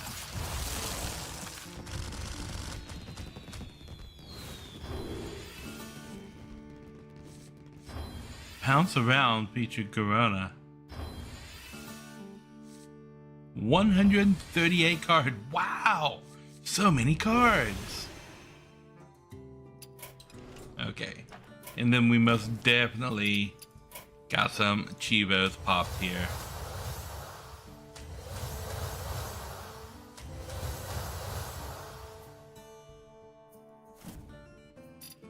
Okay, so last time I showed you guys Battlegrounds. I didn't show Tavern Brawl, but I did it.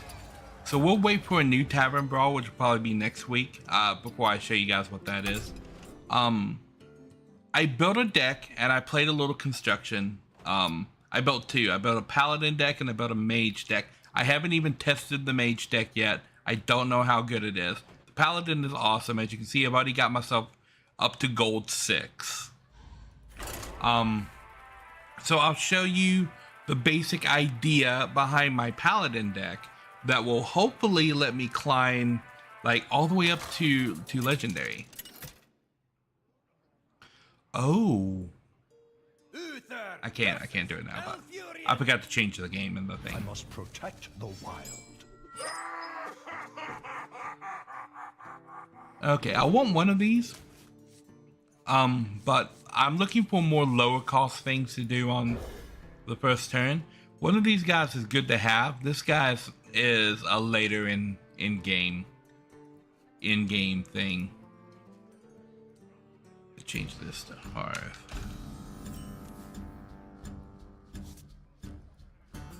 Okay, turn 1. Well, let's drop down the Divine Shield guy. It deals 2 damage out to me, but that's okay. I'm not worried about 1 or 2 damage coming out. Getting a 2/1 minion with Divine Shield is really powerful on turn 1. This here, it summons 3/3/3 outlaws for me and the other player, but mine have Rush. Rush means it can attack minions. Oh, it touched you right there. It touched you right there. Rush means it can attack minions immediately.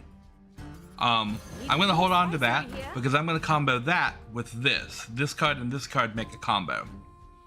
And now, green means that this card can take an action on this turn. So I can attack him directly with that. Order in the Court will reorder my deck from highest cost to lowest cost cards. And I'm going to be using that a little bit later to pull out some specific cards from the deck. So now we got this guy right here. I can kill him with my Divine Shield and still go 2 to the face with that guy.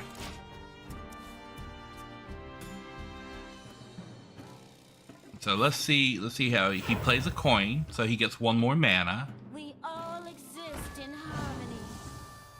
Draw 2 cards that cost 6 or more. Okay, so we know he just drew 2 high level cards right there. And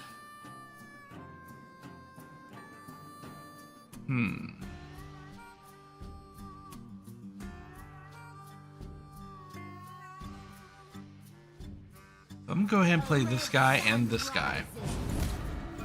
Reporting for duty. And we need to deal out 5 damage to just take this off the board. So I'll sacrifice both of these guys and that guy. And then I can bring one of them back out. And we'll go to the face with this one. And that leaves me with what's called board control. Stay alert, my children. So now he's playing catch up to try and prevent me from taking over the board and just having like a complete run of things smacking him in the face every turn. He's hoping his taunt will buy him time to get something big out there that's going to affect me.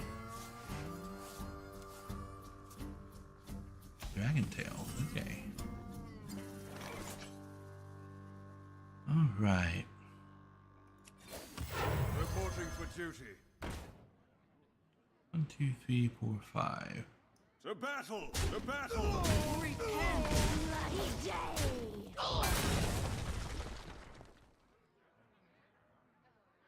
Okay. We'll play Order in the Court. So that reorganized my deck from highest to lowest cost to let me draw the highest cost card, which is the Sea Giant. And there are 2 Sea Giants in the deck. On my next turn, I'm going to draw the next Sea Giant. Sea Giant costs 1 less for each minion on the board. And my next turn is the first turn I'll be able to actually play one of these guys with the amount of minions that I have. So now I can drop this guy out here. And I can ignore his little dragon and go straight to his face. And he's going to be focusing on that guy right there. You see, I've drawn another one. So if he plays another minion on the field next turn, like that, for example, you see my giant is now 1. But not only that, Prismatic Beam is 1. So I can do this. I can play this guy and give me 3 of these guys with Rush, and it gives him 1. And now I can play my Sea Giant for free.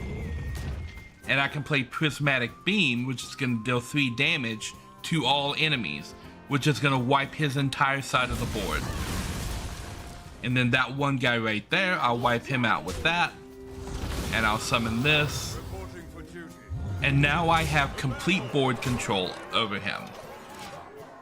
And so now he's panicking because he's got a lot of stuff that's looking to smack him in the face.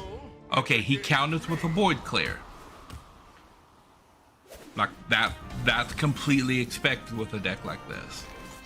So I can only put 1 minion on my board. This guy right here, if my deck has no neutral cards, I get 3 legendary invitations. I knew this was the next card because the only 2 neutral cards that I have were those 2 Sea Giants. He burned his removal to get rid of those Sea Giants. And now I can discover a legendary minion from another class. I've got 3 of these. And when I discover that minion, it's going to cost 0. I can cast all 3 of these on my next turn and get 3 legendary minions that cost nothing.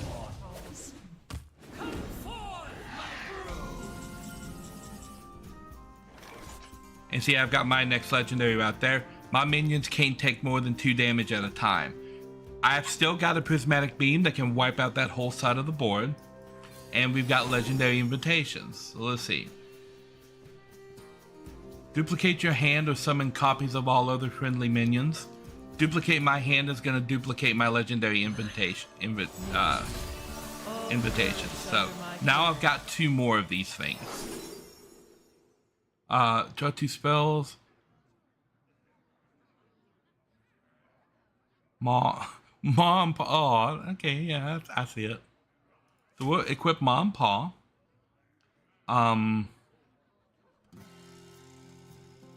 Do another legendary invitation. Garish Hellscream, we'll grab him. Do another legendary invitation.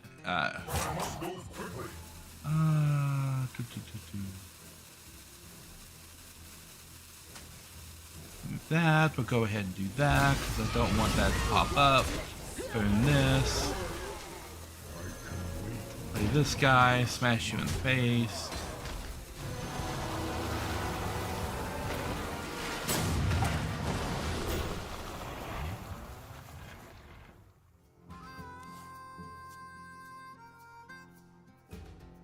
Nellie's pirate ship.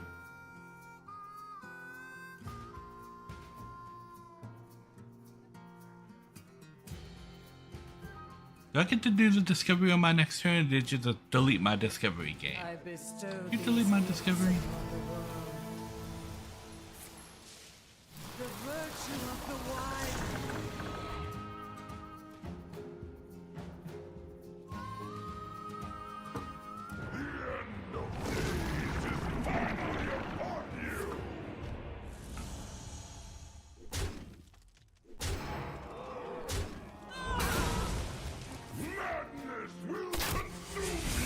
Oh, there's my pirates, okay. So he's burning a lot of stuff to try and get rid of what I had on the board there.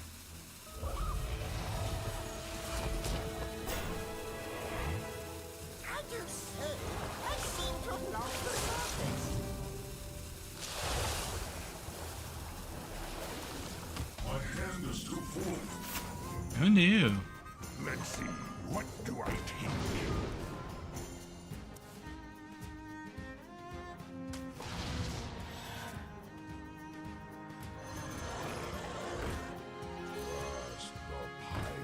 Great harvest, eh, Paul? Yes, Ma. I will not forsake What do we got here?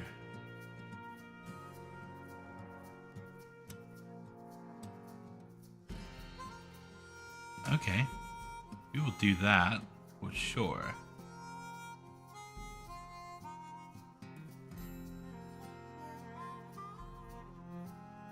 Now, infuse is wait for a certain number of minions to die. So this guy's going to give me a Gargan Companion, and another one if 4 minions die, and another one if 8 minions die while I'm holding that card. So that's 1. So I have to get 7 more minions dead, and I can do that. To the light. Now the question is he gonna go to the face here?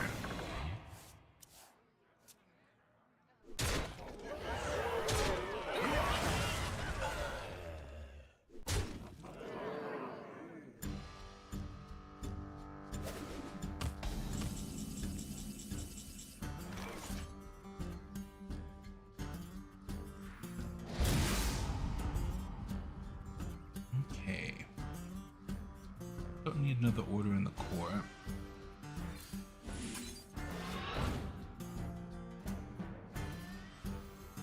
I will not forsake you.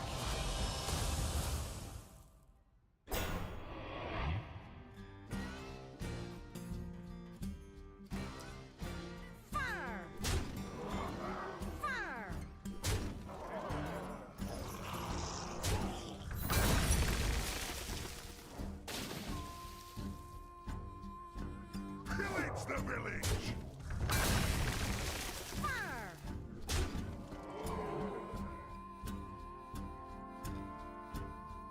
I must move quickly. Okay.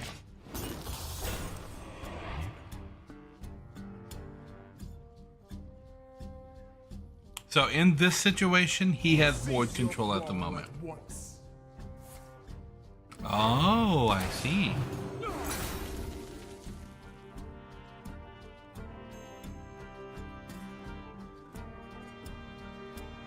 So what he's doing right now could be considered what's called BMing or bad manners,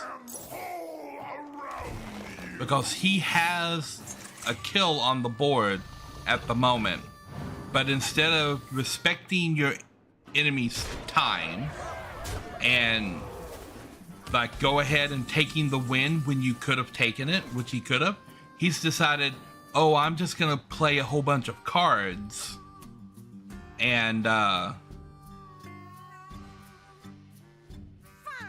like waste time basically.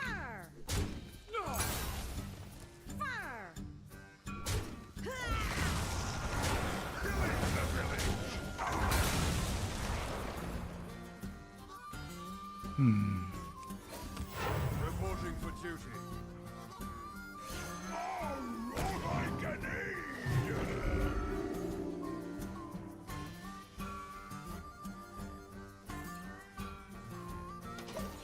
Okay, yeah. So like for the last 3 turns he's had victory set on the board. This is what you don't do when you're playing Hearthstone. This is considered, it's called BMing, and that stands for bad manners, right? If you have the victory over your opponent, take it. Like, don't waste everybody's time. So, like, he might be a newish player that's not really played the game before. But like with every game, you get people that are just like toxic, and that's luckily for Hearthstone, like that's pretty much the extent of toxic behavior that I've ever seen in Hearthstone. You do get people that BM every once in a while. Most of the people are like fairly chatty, I guess. Your only interaction you have with the other player are these emotes. So you can greet the other player, and most of the time the other players, yeah, will greet you back. Like 90% of the time when you greet the other player, they'll greet you back. And then you're just playing cards and playing the game. And you have different reactions. If you make a mistake, you can say oops. If they kill your whole board, you can threaten them. If they do something in your favor, you can thank them for it. If you know you have the victory and there's nothing they can do about it, it's tradition to just tell them, okay, well played, like you did a good game, but you lost. Well, of course, I mean, It's the gaming community. Oh, your first spell each turn costs 2 less. Lasts until you don't play a spell on your turn. Okay. This guy is cool. We'll drop this guy. That gives that guy +3 on taunt. Bloody To day. battle!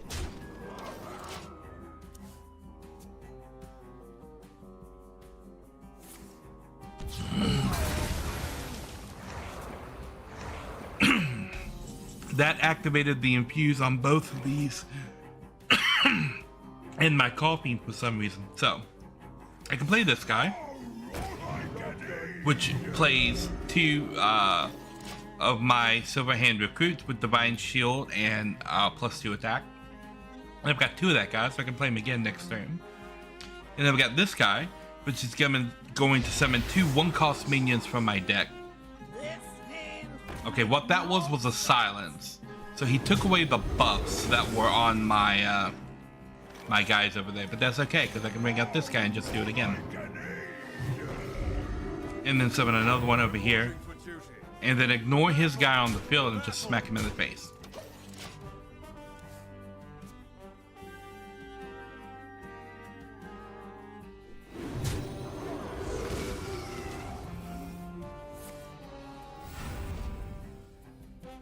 Okay. The time waits. Azeroth's potential. After chooses his ability, discover any legendary minion. Ooh, okay. A world cleansed of evil. Choose 2 any minions, remove them from the game. Okay. Titans, man. Alright, so what can we do here? Well, I can do this, which is going to lower my prismatic beam down to a 2 cost, so I can go ahead and fire that off. Which brings that down to a 7, which means popping 2 of these guys and 1 of these guys on that. And then, finale means if it's the last action that spends all of my mana, you get the finale item here. So I'm going to use this, summon 2 1-cost minions from my deck, and because it's finale, I give them taunt. To battle! To battle! And so now I have board control again. So I'm in control on the board. I'm in control when it comes to health. He's in control when it comes to hand count. For the 2 of us. Or hand. See, he wants to attack this, so that has to be a spell. Because minions have to go through the taunt. Lights low down! Horsey?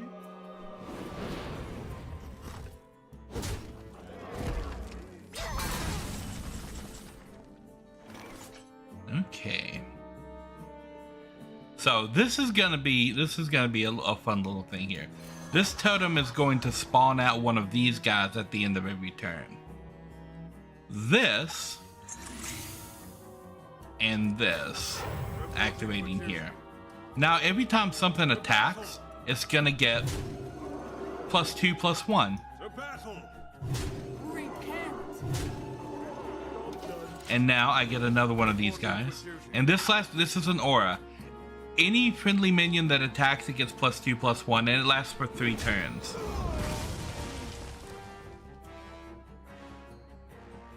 So now he's going to have to try and like control the board, because I don't think there's anything he can do to get rid of this. What he has to do is get rid of the minions on the board.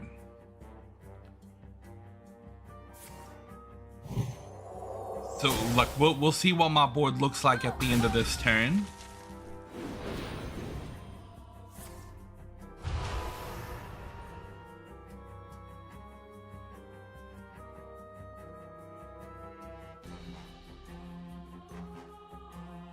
So, right now, he's realizing he has to stop my entire board. If any of my minions live at the end of this turn, that's it. That's game over. You only get 90 seconds to make your turn. That rope indicates when you have 15 seconds left.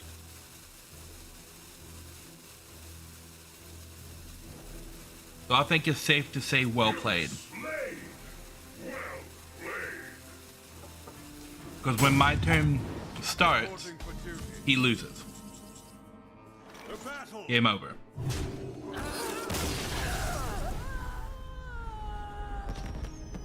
And that's what I mean by not BMing, because I had other cards I could play. I could play down different things in my hand and do different things, but because I had the means to go ahead and end the match right there on the board, for me to do any of that other stuff would be bad manners. So that's what regular Hearthstone looks like. But there are all these other modes here that I haven't tried. Like, I've never tried duels or mercenaries. I don't know what these are. So let's give it a shot.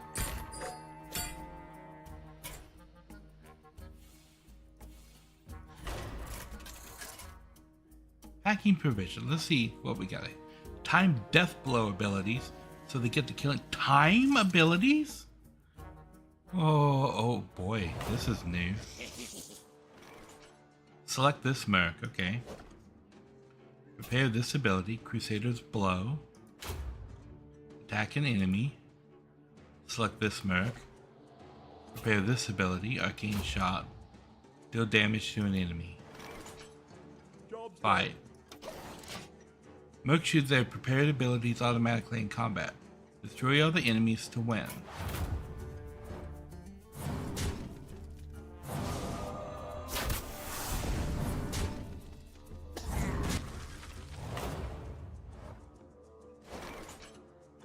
Attack abilities do physical damage, physical combat with the enemy. Be careful as you'll take return damage in the process. Other abilities can be used safely from range.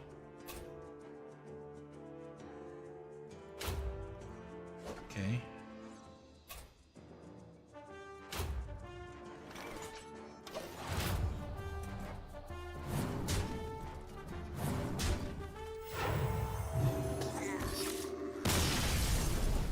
Okay, so if that ability kills the enemy,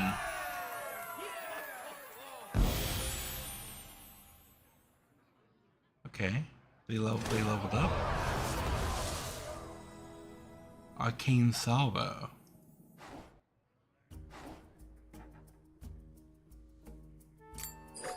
Not bad, but stay focused.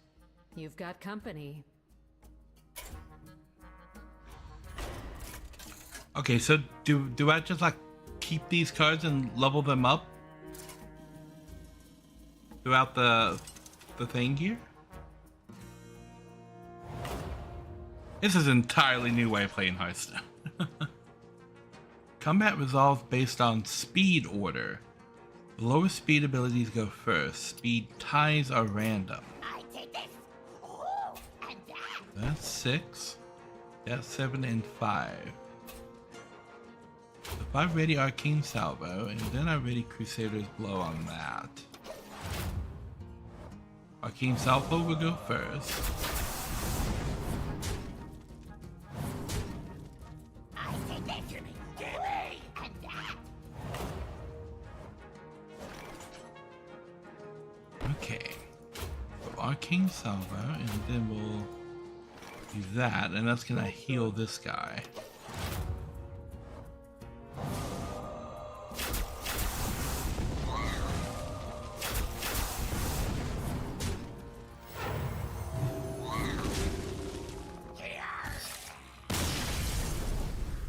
So, does Arcane Salvo refire if it kills an enemy?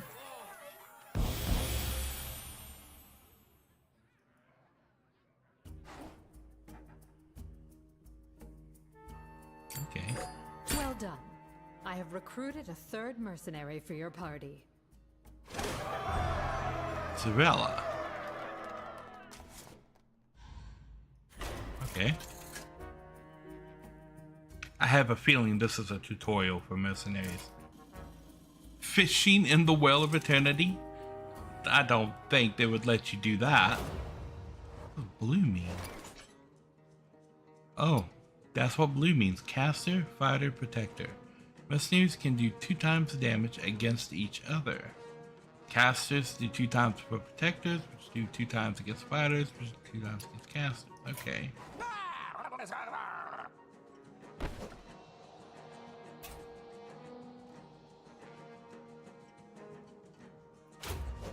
Okay. Hit that, and then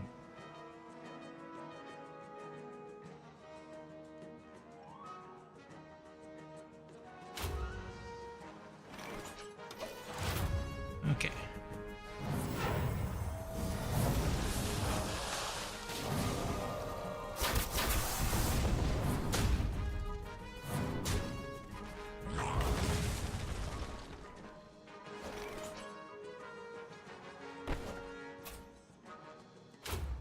That's 8 damage. 9, 10. And that should be a heal.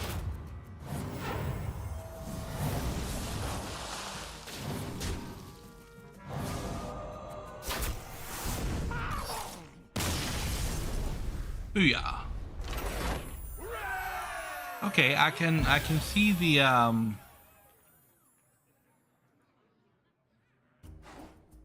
the strategy a little bit of this.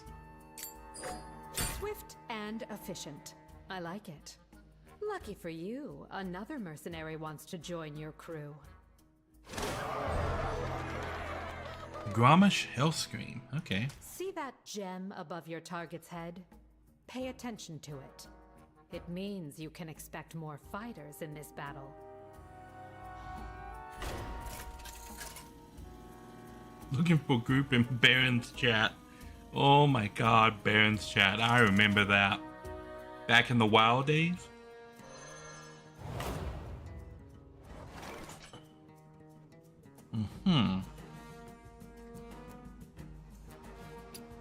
Okay. I must know more. Job done.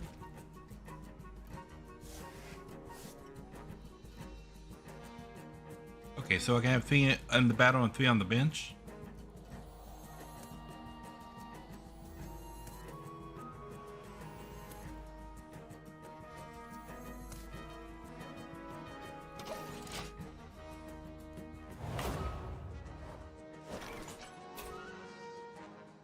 Attacking enemy death blow.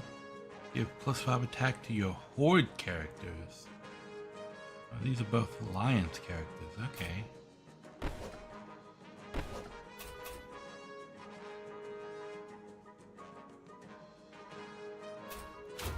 Okay, so we'll take away his attack. We'll mark both of those. And ram into this guy.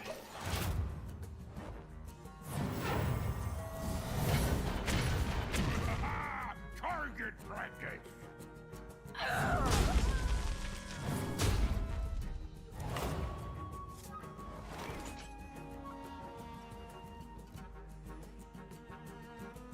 Defeated mercenaries will not be able to fight for the rest of the map. Okay.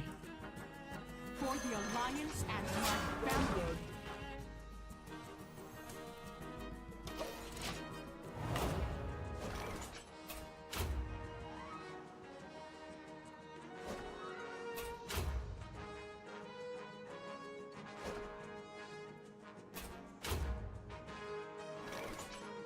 Job done.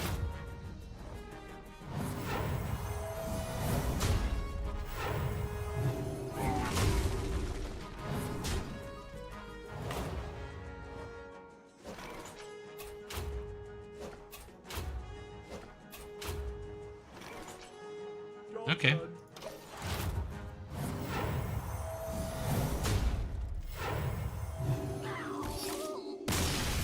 So does that mean that I'm down Tyrande for the rest of the, like all of the encounters?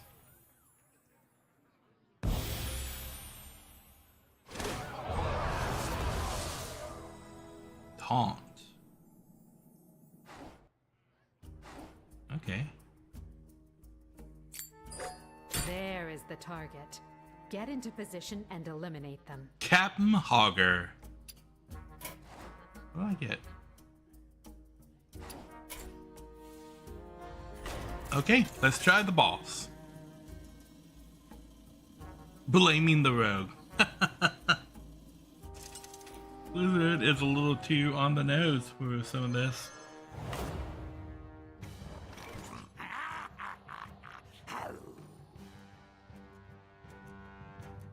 Okay.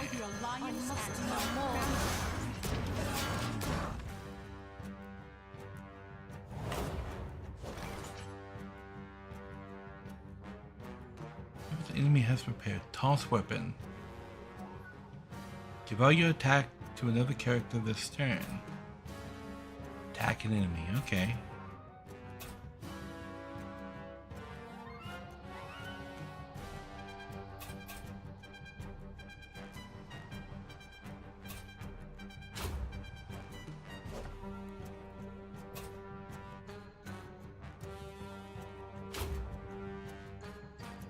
Okay, so if I do that, he won't have any attack to give.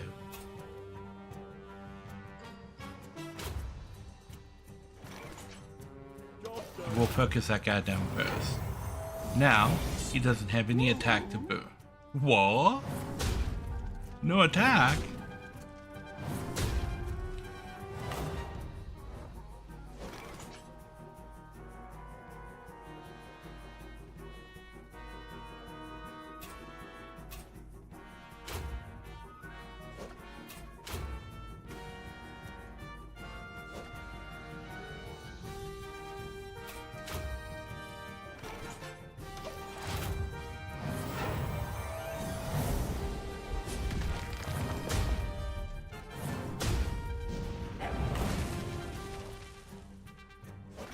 Okay.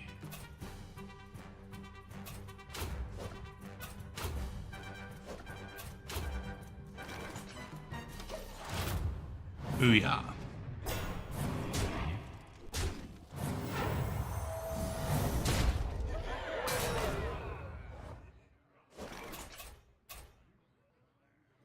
Deal 4 damage.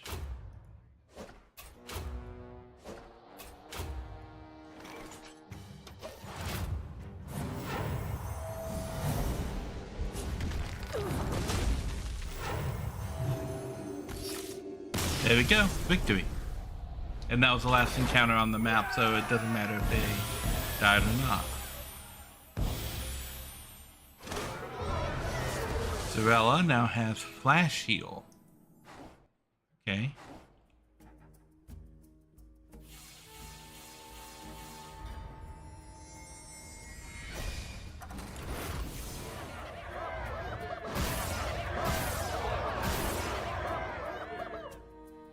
Okay.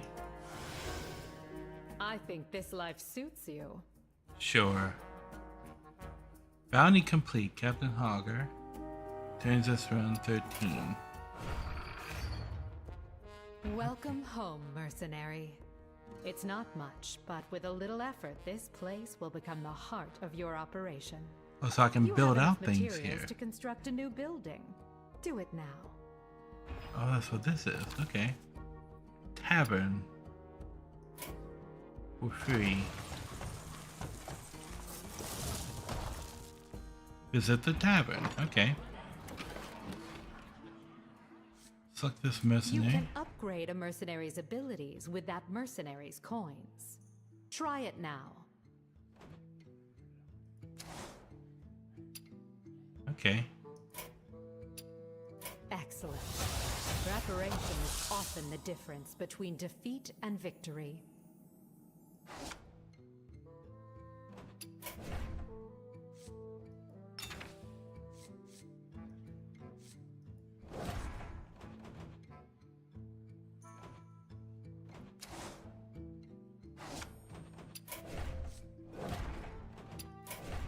Sir Finley.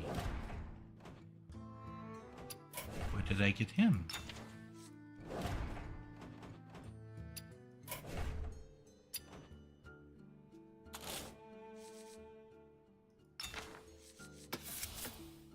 Huh? I only got 5, so let's put all 5 in my party. As you can see, there's no shortage of work around here. You should build a task board to track what needs to get done. And avoid any future surprises. Okay. Campfire.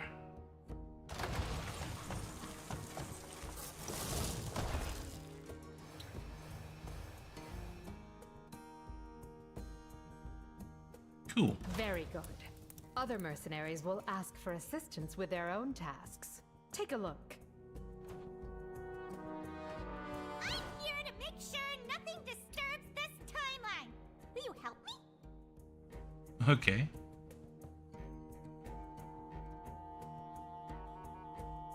So we get 25 coins from 2 random mercenaries, 50 Finley and 20 random. My patience grows thin. Rokara. What a bore.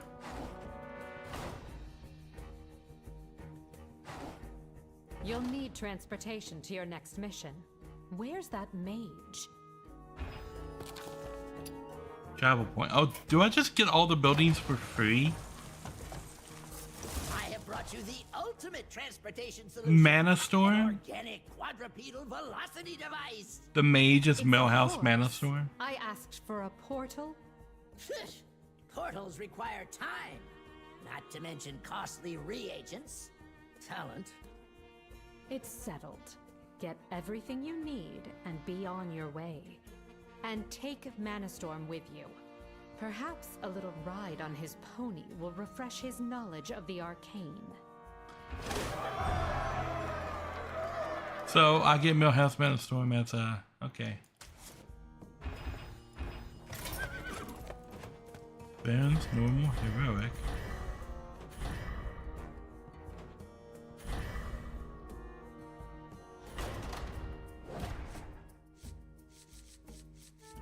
Okay. So this is a whole thing. Huh? Oh, Millhouse is already in my party. Okay.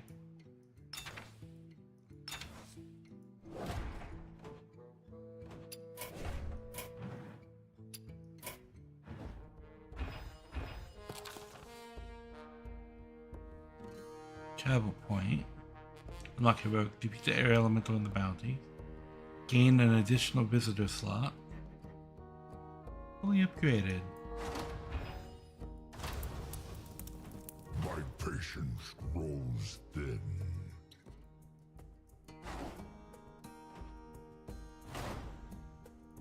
I'm here to make sure nothing disturbs this timeline. Will you help me? Oh, mercenaries in your collection have jobs for you. Okay. Deal 55 damage using Crusader's Blow. T interrupted. Okay, so this seems like it might be like a fun little mode to explore. Let's check out duels as the last thing we do this stream. Casual duel. What is a duel? The light will be with us. To punt is human, to shield divine. Okay. Oh, what troubles we'll bring. Demons.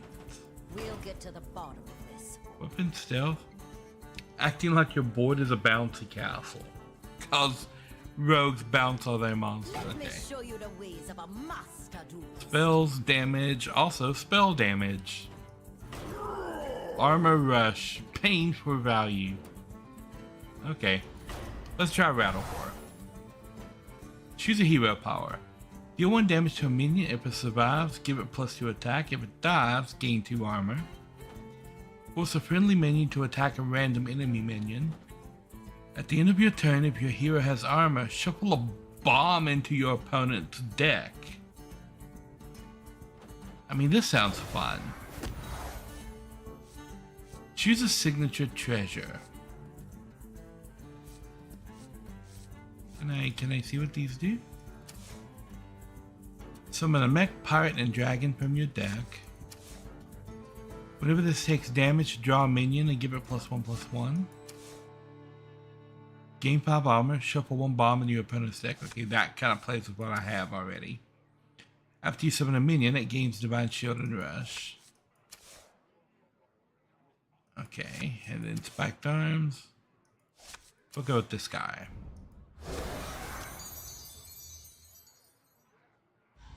Build deck, okay. Okay, and that just, okay, well.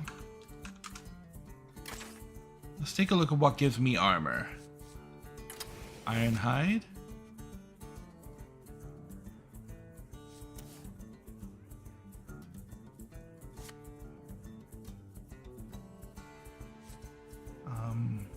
Deal 3 damage, gain 3 armor. Oh, I can only have 1 of each thing in my deck. Okay. After you gain armor, gain 2 more.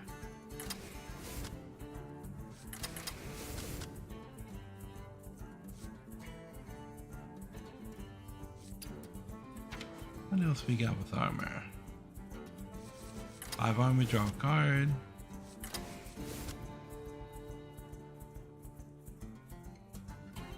For each enemy minion, gain 2 armor.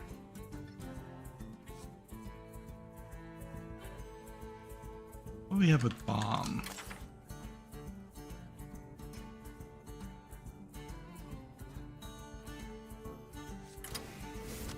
Clockwork Goblin.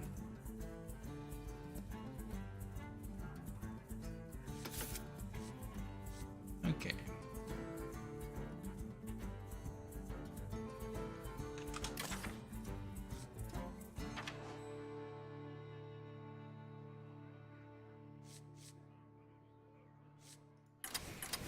Get some minions in here.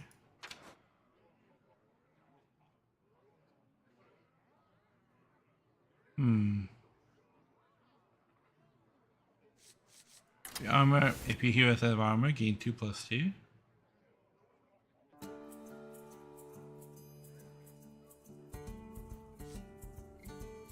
Gain 3 armor whenever I attack. 6 armor and excavate a treasure. Anything higher ranking?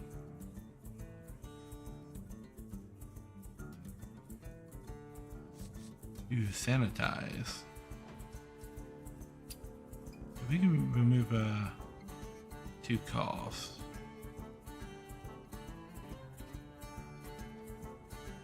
Remove the armor smith and gain sanitize.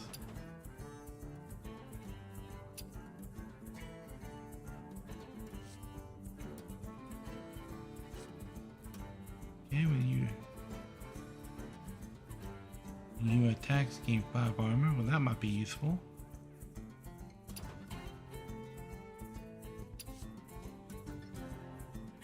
Can we ditch some skin for the goon?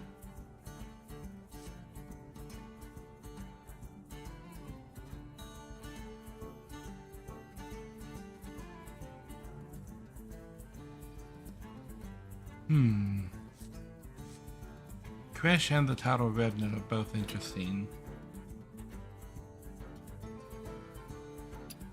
We could probably ditch a 1 cost for it. Yo, Iron for the Revenant.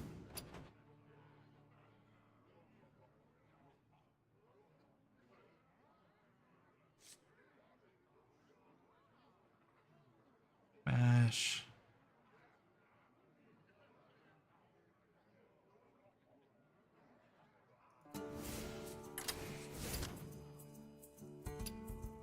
Okay.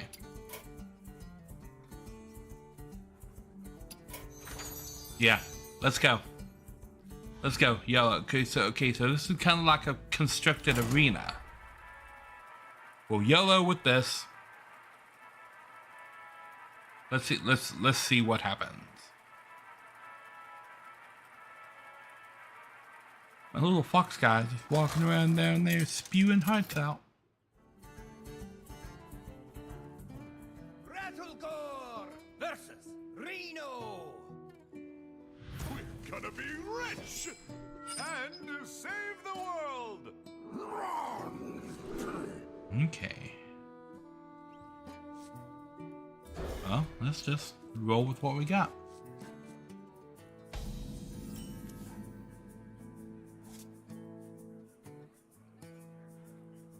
Let me hear you make some noise!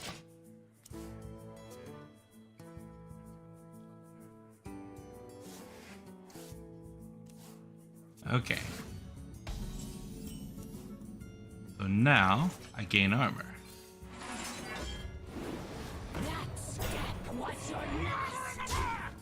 And now you get a bomb.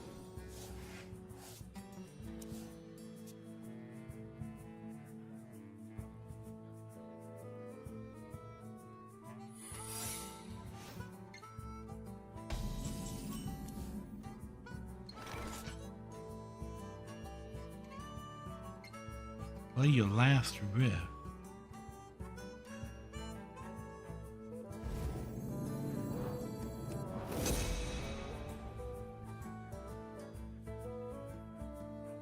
Okay.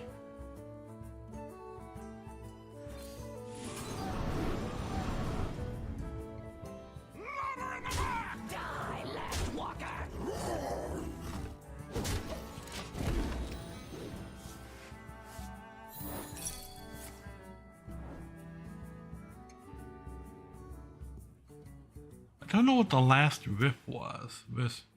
Give you a +2 attack this turn, gain 2 armor. Finale, play your last riff. Okay. You'll blow my cover.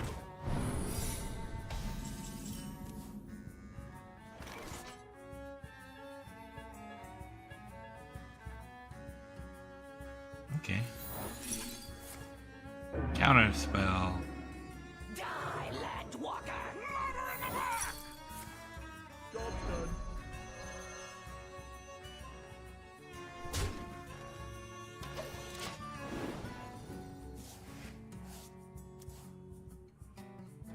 Kaboom! Kaboom! I like bombs.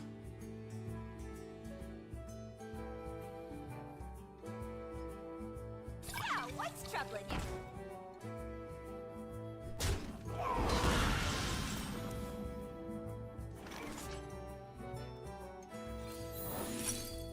Job's done.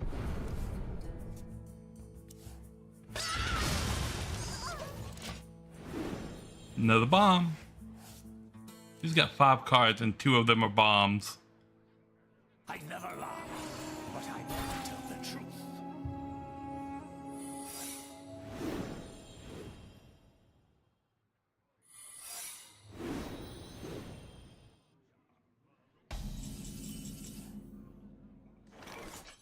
Okay. Job's done.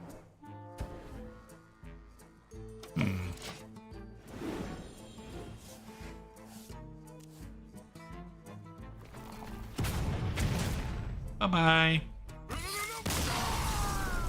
Haha. Okay. The armor bomb strategy appears to be working for now.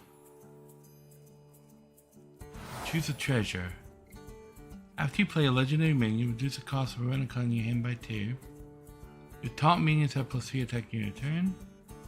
After a friendly minion dies, gain 1 armor. I mean, that just like plays in.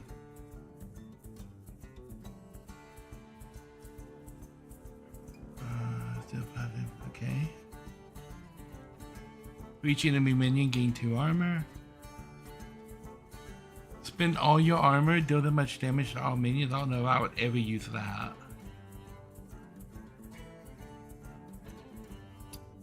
Well, kobolds and catacombs, I get it, okay.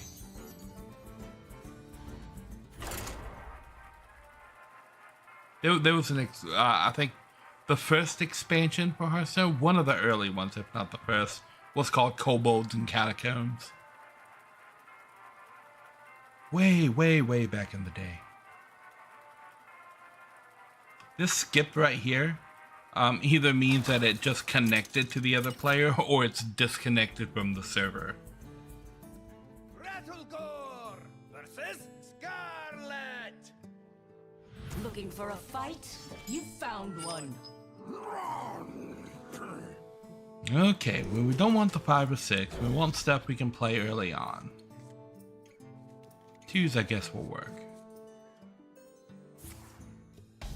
That guard the city would be really good. Oh, there we go. I should hold that. Because this is in the killable range for a, let's start with this. That step was your last. There's your first bomb.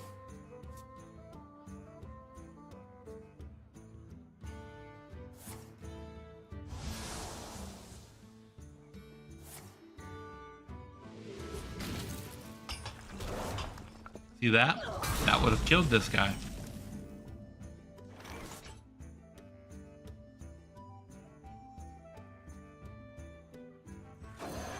Look at this guy.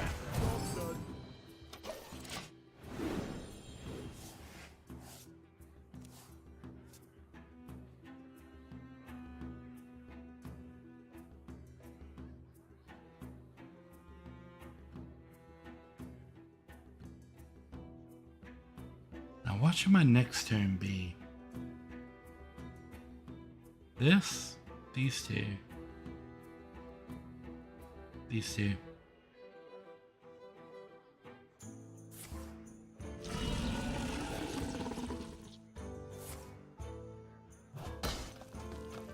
Ow. Let me hear you make some noise! I want to keep control of the board. It's a bomb. With this deck, I don't think I win by direct damage as much as keeping armor on and keeping control of the board.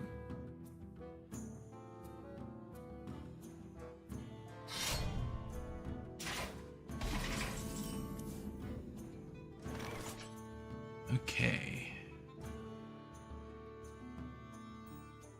So we'll do this and gain 6 armor. Ooh. Okay. We'll do this.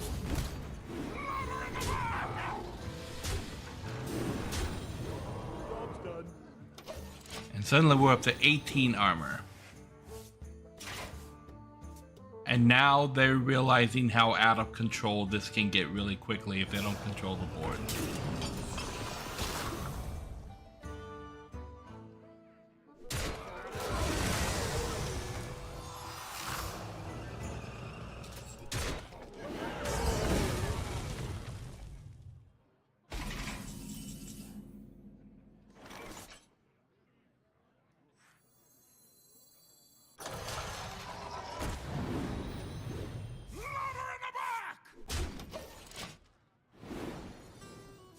And you get another bomb.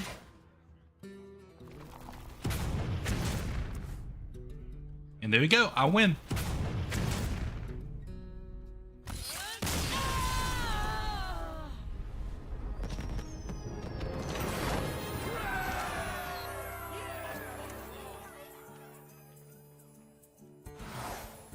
Okay. Give a minion +3/+3. Give your hero +6 attack during this turn. Okay, that might be it. Yeah, hero +6 attack. Summon a 5/5 Mithril Golem. A minion.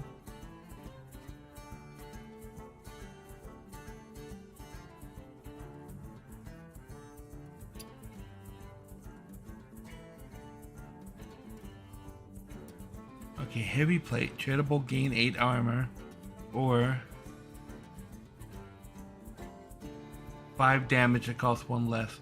I'm gonna take this because Shield Shatter, that's 3 of those AoEs that will just deal out massive damage. And with how much armor I get so quickly, if I pull one of those, it's going to be free to play just immediately.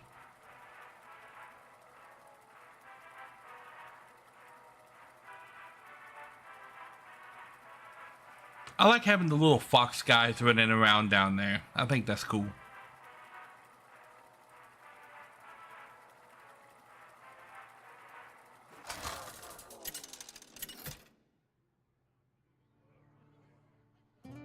Rattlegore versus Sai! Finally, a real fight! Rawr. Okay, I don't want this guy. We'll ditch that guy. We're trying to get a one cost something in here. Okay, we didn't, but maybe we'll top deck a one cost. We didn't. Okay, nothing to do on the first turn. Hey.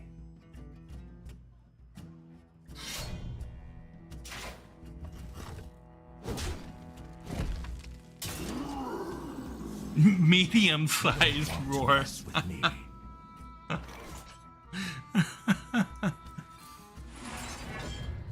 Okay, that was fun. What's your last? Ooh. What do the rest of these do? Grunt, that's grunt, that's grunt. That's a medium-sized roar.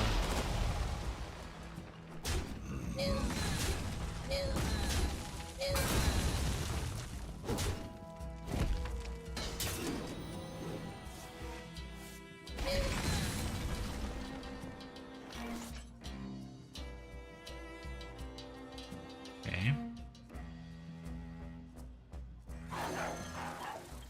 Job's done. Still dropping bombs. Finally, my ancestors are useful.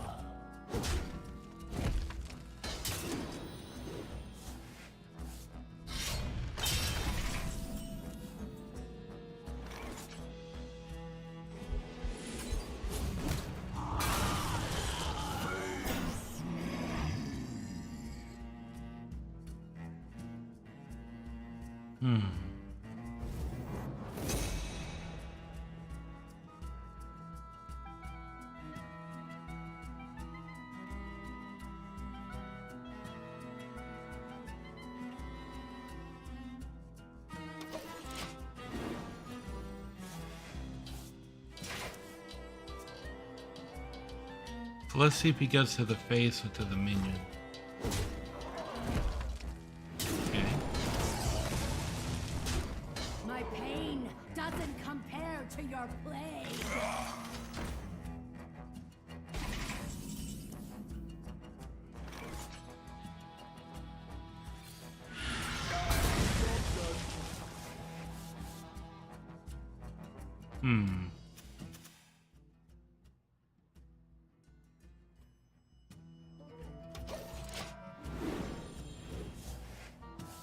So he's putting plagues into my deck. I'm putting bombs into his. Let's see how this turns out.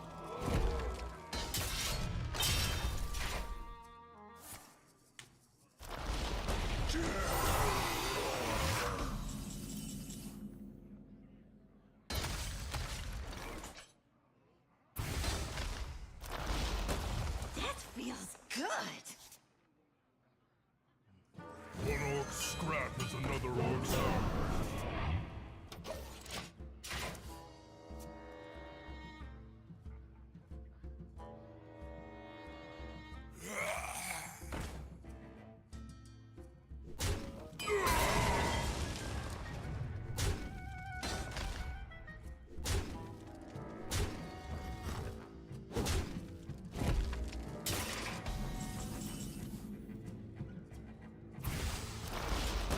That feels good. Who wants to rock with me? Okay, so if I don't get a minion I can play in the first 3 turns, this deck is pretty screwed. We only need one.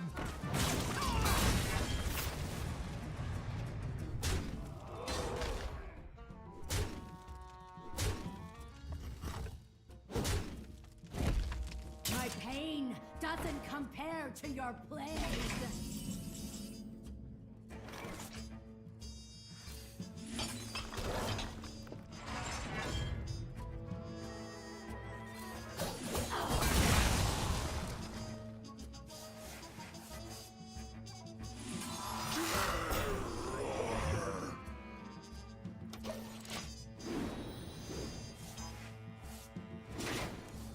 Isn't it about time for you to start drawing those bombs I've been sticking in there?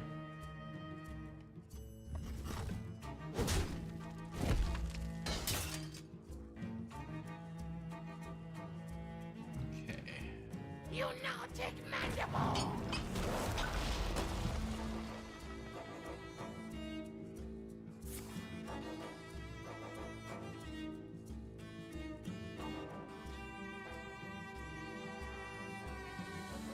Dance with me. That is true, Strat. And my luck with RNG is absolutely horrible. If I draw another one of his plagues, I am done so. Okay, let's play this. Where do I need to drop 5 damage? That guy. That gives me 8 armor. Okay, 2 damage to a minion, gain 2 armor. We'll drop 2 damage on this guy. And that makes Shield Shatter free, which wipes his board. And start drawing bombs, please. Oh my gosh. Has he drawn a bomb yet? I've put like 12 of them in there. Like half of that deck should be bombs. Come on, game. Really? Hey, look, a Stradivarian Fox has appeared.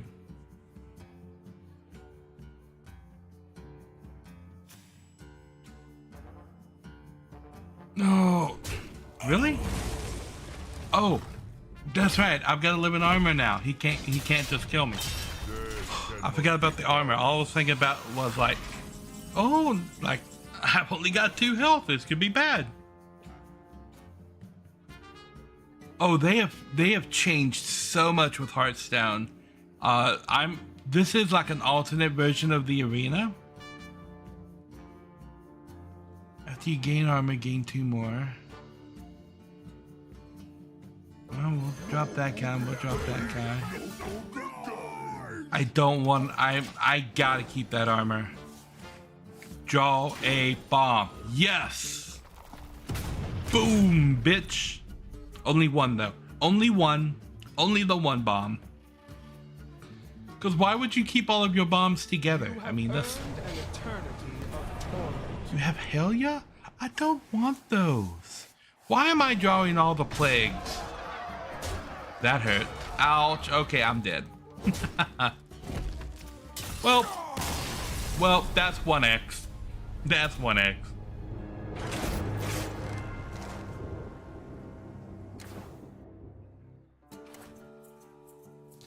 So this mode is kind of like Arena and kind of like those like single player dungeon runs mixed together. I don't have any spells to kill enemies. At the end of your turn, add a random Lich King card to your hand. Okay, well this is the only one that's going to help me. Okay. After you play a taunt minion, gain +1 durability, gain 6 armor. So overall, if you've activated twice, this always wins. Also damage minions next to the enemy, okay. Whenever you hear attacks, gain 3 armor. Minotaurin. Whenever this minion deals damage, gain that much armor. Okay. Okay, we'll take Titans. Who I've lost a heart. Okay. Let's see what happens now. Am I going to get on a good one? Well, multiplayer, there's so many ways to play it now. For the Frost Wolf Clan. After this one, I'll show you some of the cool new stuff that they put in here. Well, I don't need that. That's you have a cost. I don't want that right at the start. Okay, we'll take these two. And I get the coin. So it's the first time I've got the coin. So that's cool.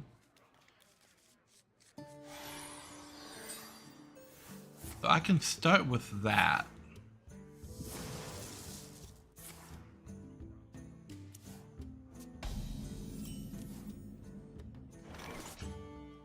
Start with this. Start with this. What's your last?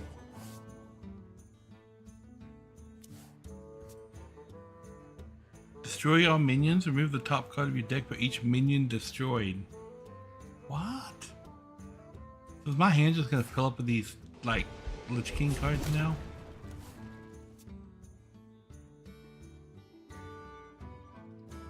I hope they all aren't that painful to use. Or cost that much. Armor made to fit. You doing the armor thing too?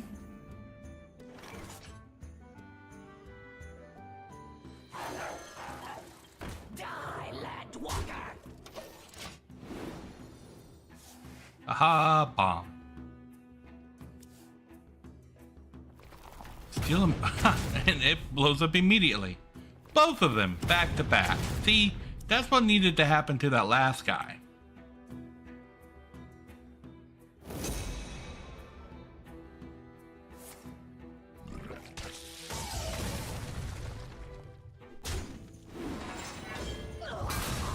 Okay.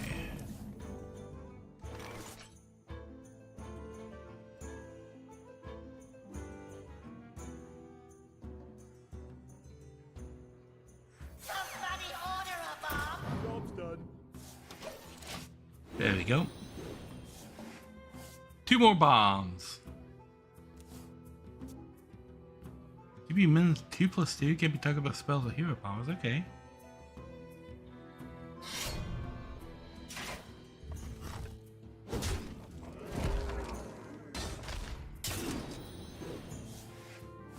How dare he put a bomb in my deck?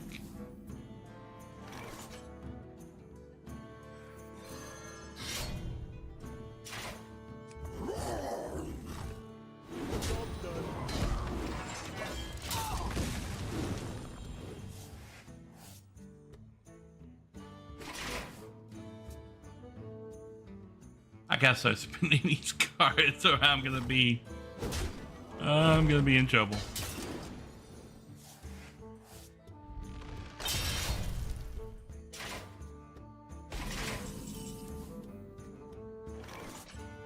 Okay.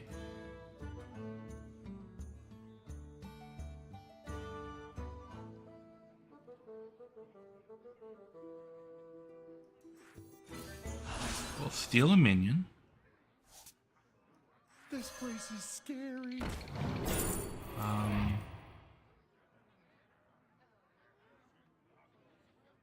Yeah, this. We'll just play that taunt there and gain a little more armor.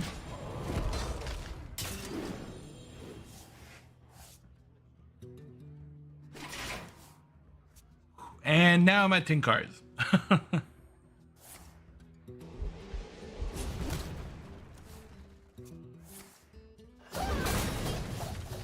Okay. Ow. Yes, it got tore up by now.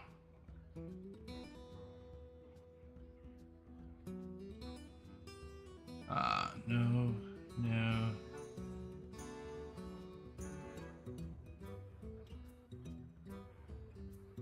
We'll drop that.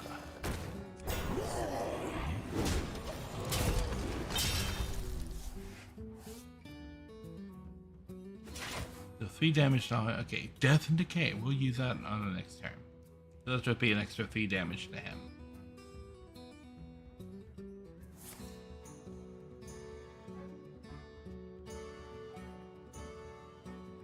We have 7, so we can weapon and death and decay.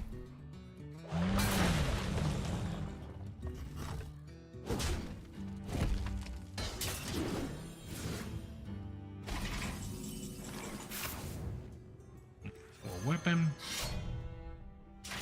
well, death and decay. Then we'll smack you with the weapon. And put a bomb in there. Draw a bomb. Go kaboom. No kaboom.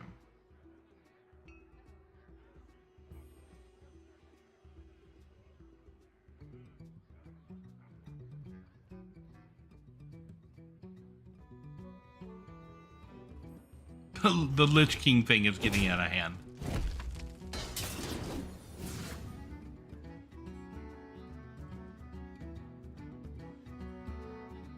Okay, so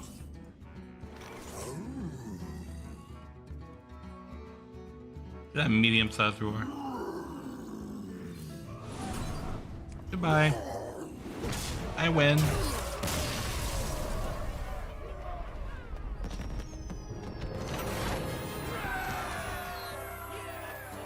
Okay.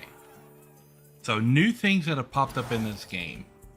Choose a treasure first. And when a mage spell your hand now, give preliminary 2/2, summon 2 copies of it. Ooh. One of these. Book of the Dead. Book of the Dead. Gain 1 armor, gain 1 armor. Upgrades each turn. Summon 2 copies of a minion in your deck. He has armor, gain +2/+2. Gain 4 armor. Lose 4 armor to resummon this. General Vizak. Oh, I remember fighting him. Okay, Rite of Shadows. Ooh, yeah. Oh yeah, okay, so the arena is still here. So that's been here since the beginning. You probably remember the arena. Duels, which is what I was just playing, is kind of like the arena, but what you do here is you pick a hero, and then you get to pick one of 3 different hero abilities. Like I picked the mines here, and then you get to go and pick 16 cards out of your collection to be your starting deck, and you pick a treasure up here. Like my first treasure was this guy, the scrap metal demolitionist. So I picked my hero. I picked one of 3 different hero powers. I picked one of 6 different treasures, this guy, because it played into my hero power. And then I picked 16 cards out of my collection. And that's what I start with. And it looks like the arena, where you have 3 lives to see how far you can get. And this probably goes to 12 like the arena does.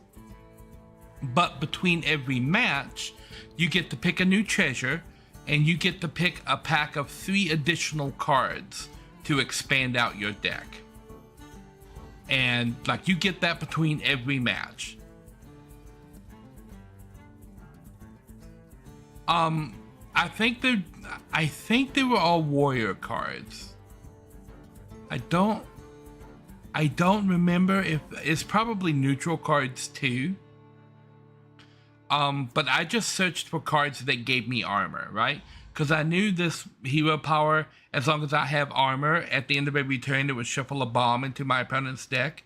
So I picked all the cards that shuffle bombs into my opponent's deck, and then as many cards as I had that gave me the most armor.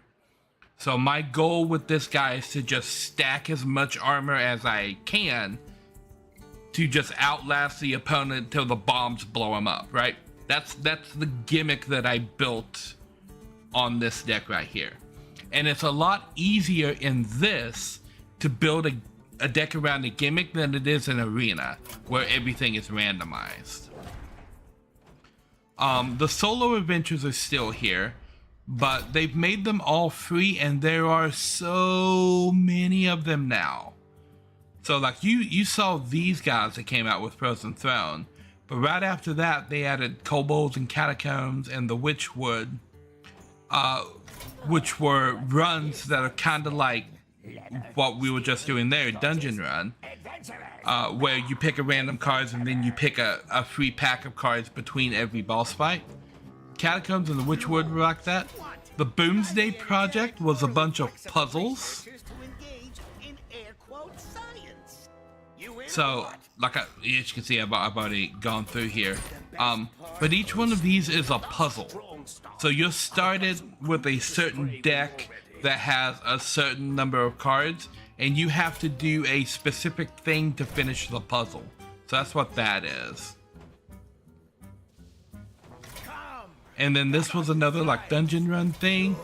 This was more of a classic, like beat all the bosses thing. So was that one and that one. Except this one has a story. The Ashes of Outland, you have to complete the prologue to unlock the Demon Hunter hero. There's 2 new heroes now. They've added Demon Hunter and Death Knight. So you have to complete the prologue of this to unlock Demon Hunter.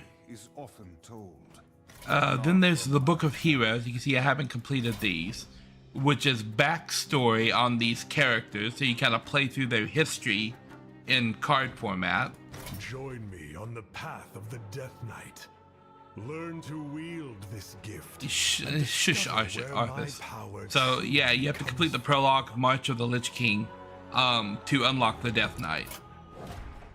Then there's this. Mercenaries is an entirely new mode of play, and I'll show you how this works, because this is something entirely new, and I only just figured this one out today. So you pick a starting party, and you can have a party of 6. So I've only got 6 heroes, so we'll start a World of Warcraft mount? What? Okay. I guess I just earned a World of Warcraft mount. And so you have to battle your way up this field, beat the boss, and then you get a prize. And how this works is completely different from all of the rest of Hearthstone. This is an entirely new thing that they added in here. And it's one of 2 entirely new things. So you can only have 3 heroes on the board at once, and they work in a circle. The red ones beat the green ones beat the blue ones, and the blue ones beat the red ones. So what I want is to have, like, I guess 1 of each out there, and then the other 3 go into your sideboard over here. So if one of your heroes dies, you can pull out one of the other heroes from over there. Okay, and now we go into the ready mode, and now each one of the heroes has 3 abilities, right? And this number tells you how fast the abilities are. So the lower the number, the faster the ability. So right now we can see what the enemies are using too. This enemy has a 7 ability, that one has a 7, and that one has a 7. So if they're all the same number, they'll be chosen randomly. And they're all going to attack the enemy directly. They're all just using basic attack. So if I use this, deal 2 damage to an enemy and give it -2. So I can use this on that. And now I'm going first, and that guy's going to die first off. And when he dies, they're going to get +1/+1. So he's basically giving his attack over to these 2 enemies. This is going to deal 5 damage to 2 enemy. And I'm just going to attack for that guy.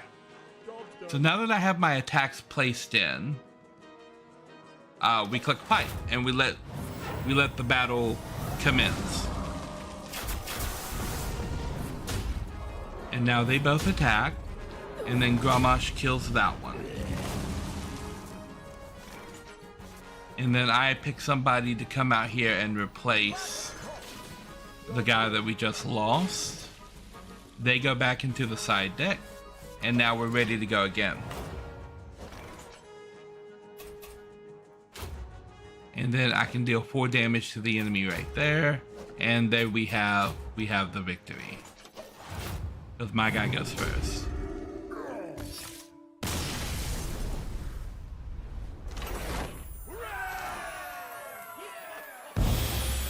And then your guys level up, and as they level up, they earn new abilities. Nobody earned an ability this time. But then you get the victory there. Treasures only last for 1 bounty map. Okay. Oh, so I get a treasure. Okay. After the smoke is damaged by an enemy, deal 1 damage to all enemies. Passive taunt restores 5 more health. Okay. Give you humans +1/+2. Okay, we'll go with taunt. Okay, and so now I have a branching path on what I want to do next to get up here. So I can do this, this, and this and get up there, or this, this, and this. So it's 2 more fights before the boss, no matter what path I take, at least. So yeah, this is mercenaries mode, and you can like build out. Let me show you the camp here. Your missionaries have like bounties for you to do, and when you do the bounties you can get coins, and you use the coins here to upgrade your abilities, and you get the coins by doing the bounties for them. So it's a whole little thing there. And then the Tavern Brawl is still here, where it's a special challenge every week. But then Battlegrounds. Did you ever play Battlegrounds? Because Battlegrounds is probably my new favorite way to play Hearthstone. I know I said I was going to end up last, but we'll do 1 Battlegrounds, and we'll let that. Okay, well, Battlegrounds is my favorite way to play Hearthstone. So I will take you on a tour of the Battlegrounds. It is an auto battler, but all of the strategy involved with it comes with setting up your board to make the battle like go in your favor. And there's a surprising amount of strategy involved with setting up the board. Oh, did I say all minions were golden? All minions are golden, but you do not get triple rewards. Okay. So there are 5 types of minions that can appear at a time. Demons, dragons, murlocs, pirates, and quillbore are this one. And then you can pick these 2 if you buy the like season pass. Otherwise, you only get 2 options. At start of combat, summon and get a minion of your tier. So we're gonna pick just charge. Okay, yeah. So you start with 14 armor and I think 35 health in here. And my ability is at the start of combat, I'm going to summon a minion from my tier if I use that ability. What's your strategy this time? Okay, so this is my starting hand here. I can go either demons or quillbore. Pirates is not something I've ever liked to use. So I think I'm gonna pull quillbore. So I'm gonna buy this guy.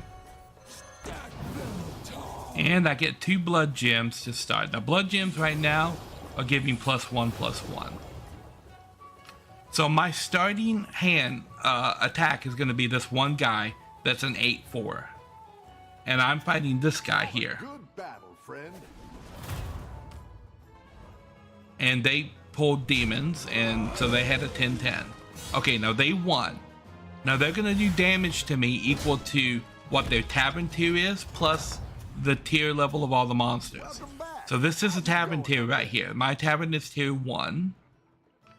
And this monster is a level 1. So if I had a 1, I'd have dealt 2 damage. 1 for this monster and 1 for the tavern. So I'm going to go ahead and buy this guy. And pop him up there. And I'm fighting the Lich King next time. I'm going to refresh the tavern. See what I can get. So I'm going to sell this guy. Drop these 4 blood gems on him to really boost him up. And refresh. 3 dragons. Really, game? 3 dragons. Okay. So now I have a 12-8. Up the momentum, friend. And this is what Quillbore are all about, these blood gems.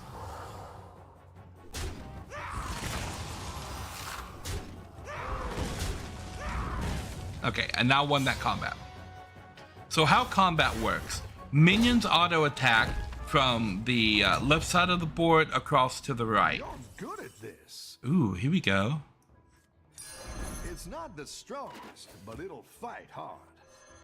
I didn't mean to click on that, but...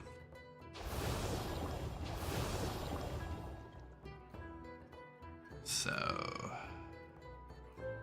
Now, if I look over here, I can see what my enemies are doing. This guy's doing demons and pirates.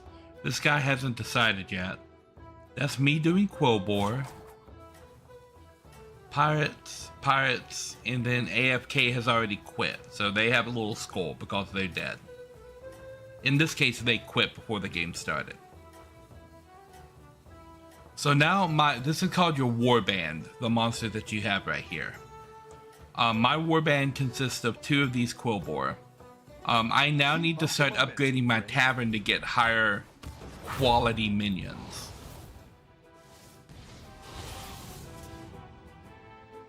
Okay. So using my ability there, I summoned a minion of my current tier, which is 1, and I got this one.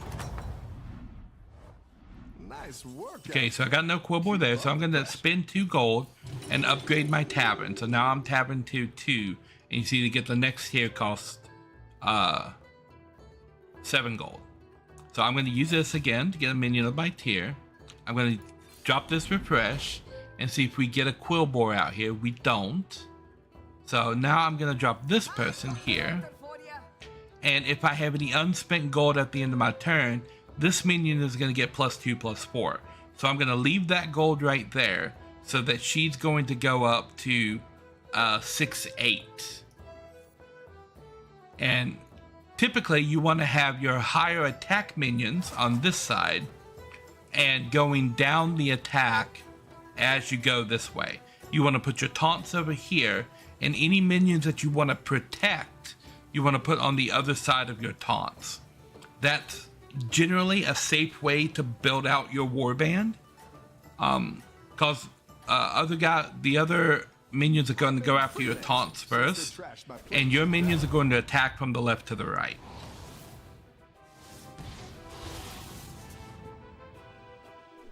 Okay. Alright, and now I'm dealing out 5 damage, because that's tier 1, that one's tier 2, and my tavern is tier 2, and that adds up to 5. Your minions really pulled their Okay, weight. here's another Quillbore.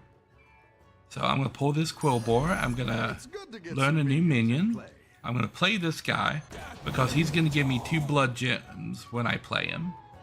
And I'm going to play this guy, and when I sell him, I get to discover 2 tier 1 minions. I was hoping to discover a Golden teeth, gold in my hat. golden teeth, gold in my hat. Okay, I'm looking for Quillbore, because that's gonna help me out more than anything else. I'm gonna sell this guy. See if I can find a cool Quillbore here. Better hire a recruit. There's one. So this one I want.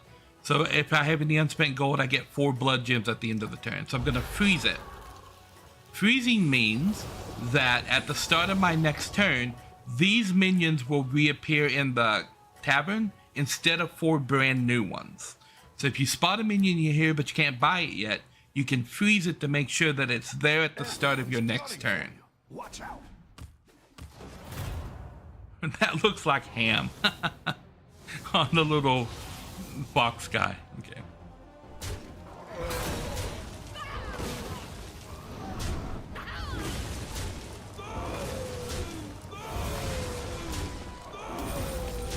Okay, he won.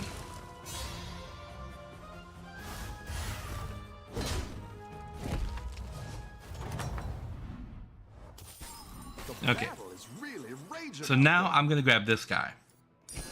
Because now I'm gonna get 4 blood gems every turn as long as I don't spend all of my money. I'm gonna go ahead and buy the next tavern tier. You can see some of these guys are already up to tier 4. The 3 little icons across the top tell us what's been happening with these guys, right? So the first one is their tavern tier. The second one is whether or not they gained or lost a rank. So this guy is stayed where he's at. I don't think anybody changed that last time. The fire is how many games they've won in a row. The damage is capped at 15 as long as there are more than 4 people. And the sword tells us whether they won or lost the last match. So if it's leaning to the right, they won the match. If it's leaning to the left, they lost the match. And by how much, that number shows how much they won or lost the match by. I need to do a refresh to see if there's a quill bore. There is. I want it. We'll drop this guy. Golden delight. Okay, avenge means after 4 other minions die, this minion's gonna sell for 2 more gold. So I want that guy at the end, so hopefully all of these guys die before that guy does.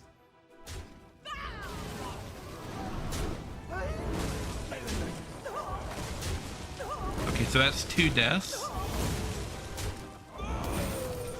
Booyah, it went off. And it won for me, lovely. So now when I sell it on my next turn, I'm gonna get an extra 2 gold. Okay. I want to buy this right off the bat. And then we're gonna sell you to get that gold. And I'm gonna upgrade the tavern because I absolutely want to do that. And then I'm gonna do a refresh to see if we get another cool quill bore. We don't. I want this guy over here. Because when this guy dies, my blood gems are now gonna get an extra 2 attack. Every time that guy dies, these things are gonna go +2 attack. So in the first game, all of these, by the time that comes around next turn, they're gonna be +3, +1. The turn after that, they're gonna be +5, +1. This is where quill bores start getting out of control. So we'll do that. We're gonna get 4 blood gems at the end of the turn as long as I have one of those guys there. And now I can sell off one of these guys to get a refresh to look for another good quill bore here. Okay, and meanwhile, back over here, this guy's doing demons. Demons, murlocs, dragons, pirates. So I'm the only one trying to go quill bore right now. And in addition to this, normally these are normal gray colored, and you have to get 3 of them, and then it combines together into a golden one. And then when you get a golden one, you get to get a free minion from a tier higher than what you are. Yes, it does, because there are a limited number of each type of enemy in the shop. So if somebody else is buying up all the quill bore, that means that I'm not gonna see them to buy for myself. Which is also a problem if a bunch of people start building the same things. You see, these 2 guys right here are both building demons, and these guys are both building dragons. So they're competing for the same pool of demons and dragons. I've got some fresh recruits for you. Okay. Pirate, murloc, dragon. Okay, we need to do a refresh. I'm gonna grab this guy, just cause he gives me another target to put gems on. I'll drop a gem on a couple of gems on that guy.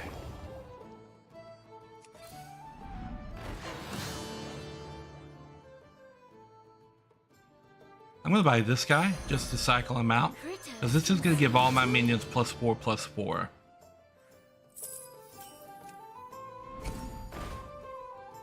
Oh, no Quillbore. Really? No Quillbore? Nothing? But when there's an odd number of players, eventually someone's gonna get paired up against the person that's already dead. Those are typically gimmies. In this case, AFK quit before the game started. So this is going to be a free win for me, which is kind of good and kind of bad when you're playing Quillbore, because I want this guy to die. Because every time he dies, my blood gems get stronger. If I'm playing against a character that doesn't have any minions on the board, there's no way for that guy to die. So the game is just going to immediately default to me winning. So yeah, I get 4 blood gems, but they don't get any stronger. You're good at this. Okay.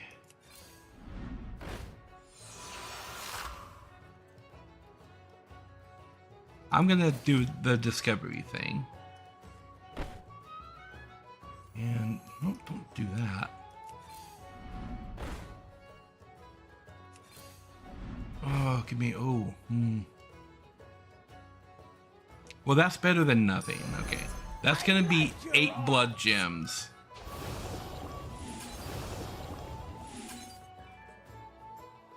Bring this guy up a little bit.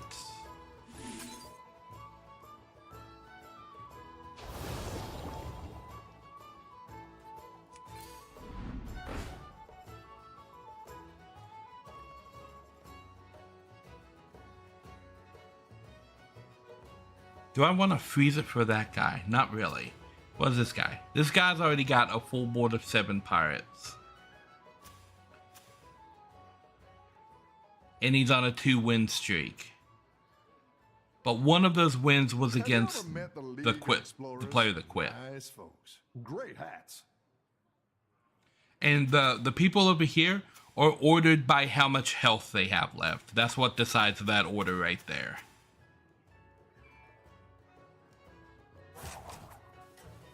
So all the strategy in this version of the game is around the planning phase right here. Once you have your plan down, all you can do is wait for the game to start and see if you covered all the bases with your plan, or to see if somebody else is like going stronger than you. And see, now I'm gonna get 8 of these every turn. So now it's just a matter of, can I use these blood gems to outscale what my opponents are gonna try and do?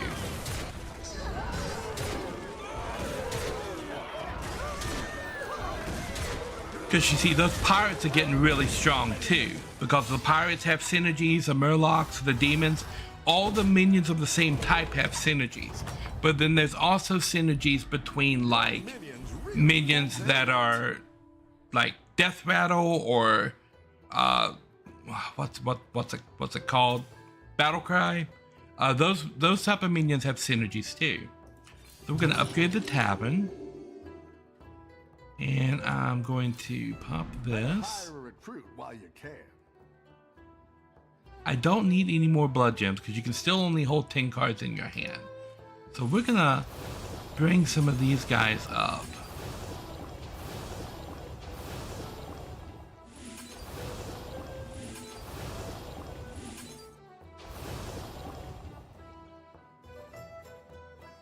Okay, I'm gonna sell this guy. I'm gonna drop this guy. Do that, and then sell that guy to have the extra gold.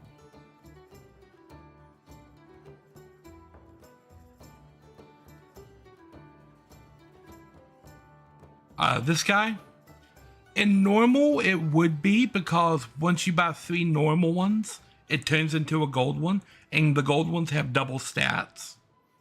So, like, the normal version of this only gives you 2 blood gems. The gold version gives you 4. So if you have 3 of the normal ones, it'll turn into the gold one, and then they'll add the attack and the defense of all 3 cards together. But this arena has a special condition that all the minions start as golden. So, like, that feature of it isn't present in this particular arena. But 2 golden won't combine together into a higher ranking. Gold's the highest they have here. Get a plain copy of a menu from your last opponent's warband twice.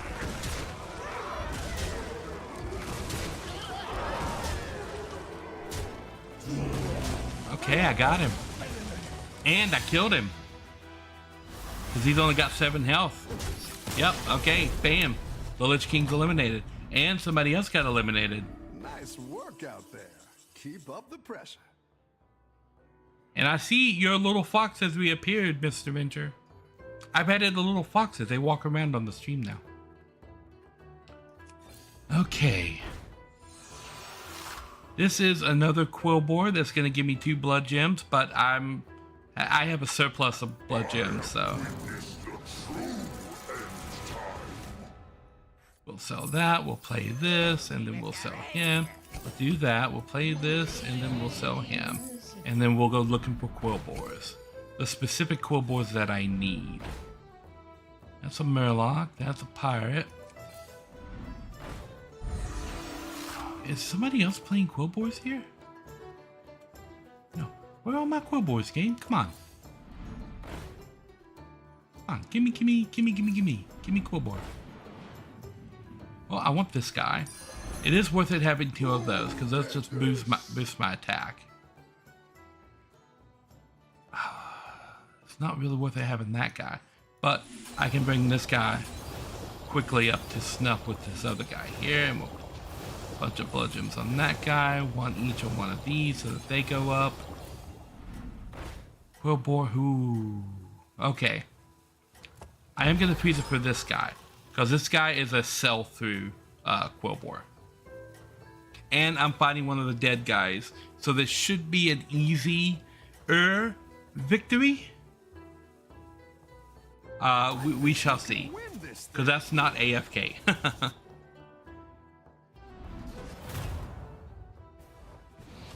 So these guys continue to play with what their warband was when they got eliminated. So it is entirely possible to get eliminated by a character that's already been defeated if they were stronger than you when they were eliminated.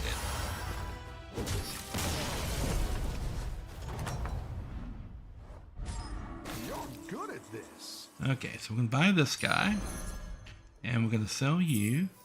We'll play you, and sell you.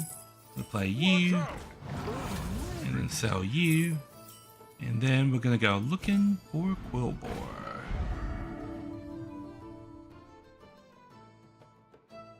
I don't want that one. End of turn effects trigger 3 times. Okay, yeah. Normally good, but not in this particular scenario.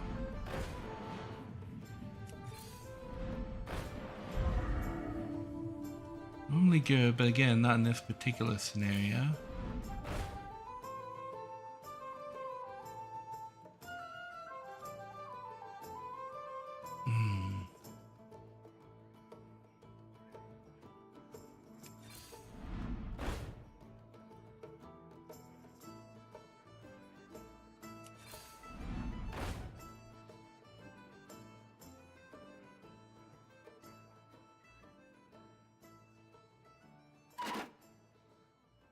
Okay, we're gonna do that. Bring this guy up a bit.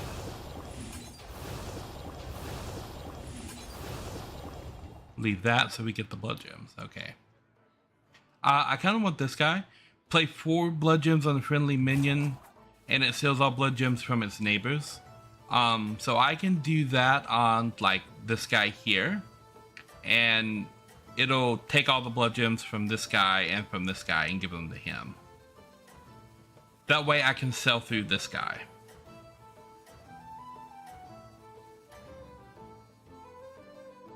I think you can win this thing. I hope I can win this thing. On my next turn, I'm gonna upgrade the tavern. Oh, look at what the numbers this guy has.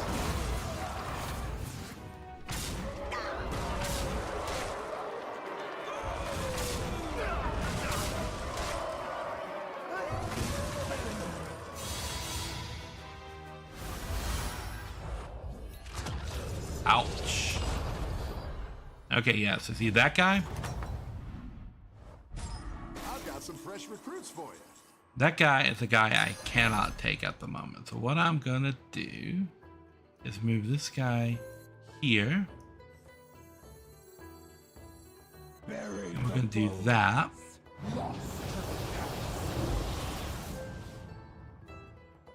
And then I can sell him off, Down a minion and upgrade the up a gold. tavern, Now we're in business. see what we get here. So this guy off.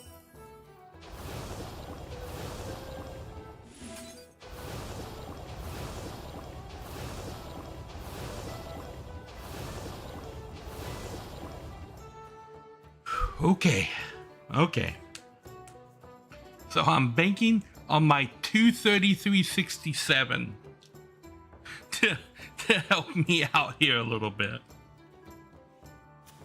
Demons, pirates, Quillbore, and pirates. Okay. How do I attract all these minions? 2 words. Funnel cakes. Funnel cakes. Okay, so I should be getting 8 more of the blood gems. And next turn I should be able to like start looking for the Quillbore that's really gonna bring this all together. There's 2 of them that I need to get on my board. And once I get them, I can start actually taking these guys off. Because you can automate this entire blood gem process when you get the right Quillbore out there. You're doing great out there.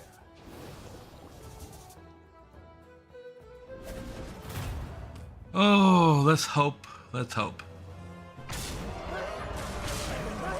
Okay, well they died first.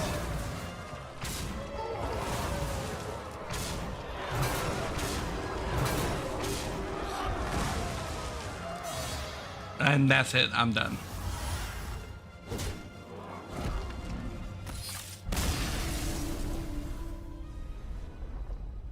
So I ranked 4th place. In Battlegrounds, since there's 8 players, if you rank 4th place or higher, that is considered a victory. So that still counted as a victory. I don't lose any rating or anything for that because I'm 4th place or higher. I rarely ever rank less than 4th place in Battlegrounds. But sometimes the cards are just not with you. There, like everything in Hearthstone, there's RNG involved. And the RNG with Battlegrounds depends greatly on what cards show up in the shop and if you're able to buy the things that you need to make your warband work. Oh, no, I didn't mean to do that. That is my favorite way to play Hearthstone currently. Like, I still do like the classic stuff. As you see, like I'm like gold 6 in ranked right now. And then there's this. So now you get like achievements for doing different things, and they've got this reward track where as you progress along you get like experience, and at different levels you get different rewards. And this goes all the way up to like I think level 100. And you can get the Tavern Pass, which I did to get like special stuff on top. But all the Tavern Pass do is it gives you an experience boost. Like I've got a 15% experience boost, and you get cosmetic things for your heroes. You actually get new cards and arena passes and stuff as you progress along the bottom. It's just cosmetics along the top. Like this is a gold version of a card that you get for free in the base game now. So all the stuff along the top is cosmetic, and the stuff on the bottom is actually new stuff and like packs of cards. And then there's the 20% experience boost. And wow, I skipped straight to the end, didn't I? They've added signature cards, which are just like fancier versions of some of the epic cards. And they've added an upgraded version of some of the golden cards called diamond cards. And they look like this. So diamond cards are like all animated and shiny and everything. And this is just a flashier version of a golden card. And crafting is still the same. I burned through all of my dust recently to make 2 decks so that I could play in ranked mode. So yeah, then the new stuff added in Hearthstone. And quite recently they added these new packs called ketchup packs, which are these packs right here. And these packs will contain between, I think they said 10 and 30 cards of all of the cards that are currently in rotation. So like one of these packs could have like 30 cards in it, right? And it's to get you caught back up to play in like the ranked modes and stuff. So if you can buy these like ketchup bundle packs for like $20. So this one was $5. So I picked up that one because it was $5 and it was 15 like packs of cards.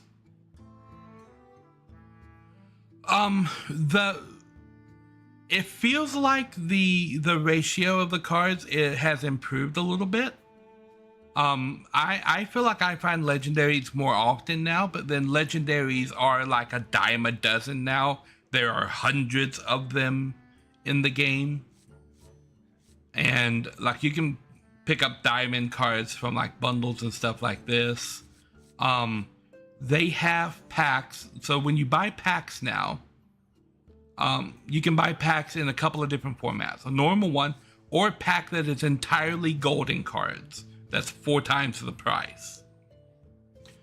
They've recently added these runes, which you can use to buy a lot of cosmetic things. Because you see like, these are pre-made decks that Blizzard has gotten that were used in like tournaments and stuff. And when you buy the deck, you get all the cards that were in the deck. So like people who've won the tournaments get their decks put out here. And so you can buy like a deck bundle for $40 and you get all the cards that are in the deck.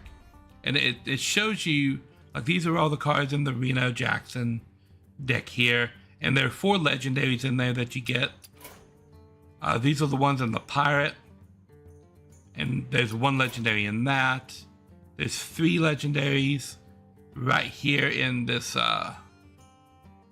Warlock deck. And you can buy these with these runes as well.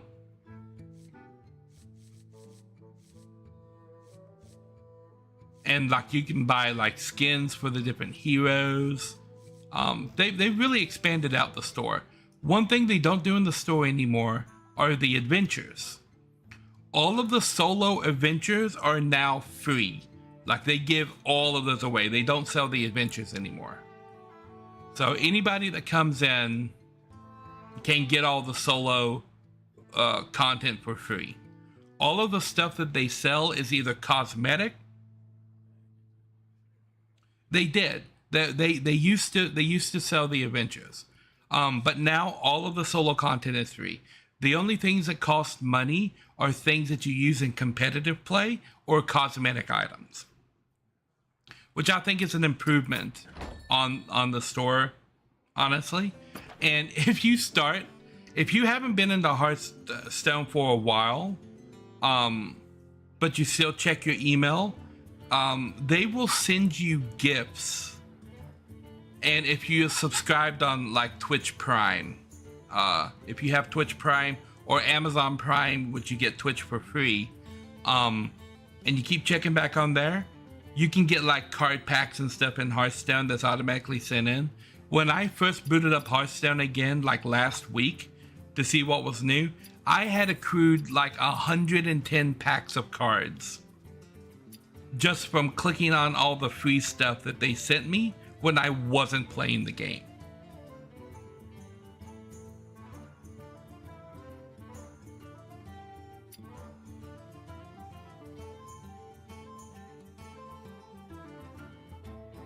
Oh yeah, so yeah, you probably missed out on their like returning player stuff, but they do that stuff. They do it all the time because they want you to come back and play.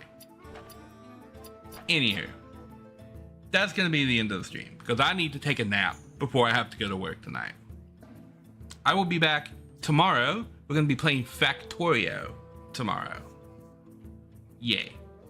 I've got some train stations to build before the biters come and eat my entire world. I need to build train stations and laser turrets and big guns to shoot the bugs, because the only good bug is a dead bug. I need to play that video. I'm gonna have the anti-bug war propaganda like prepped up and ready to go. Oh, you should see what I've built. A gigantic train station with like 90 trains that run automatically, except for the stupid sulfuric acid trains that keep running out of gas. Those trains are gonna make me have a meltdown. But all the other trains work. Those trains, like, how can they park at the train station? It automatically fills up the train with gas at the gas station, at every train station, but they never have. They're running out of gas every. Those trains are gonna make my brain melt. It's like they're pouring the sulfuric acid into my brain. That is what those trains are doing. Anyway, you can experience that fun tomorrow. So yeah, I want to thank you guys for watching, and I'll catch you on the flip side. Nari out.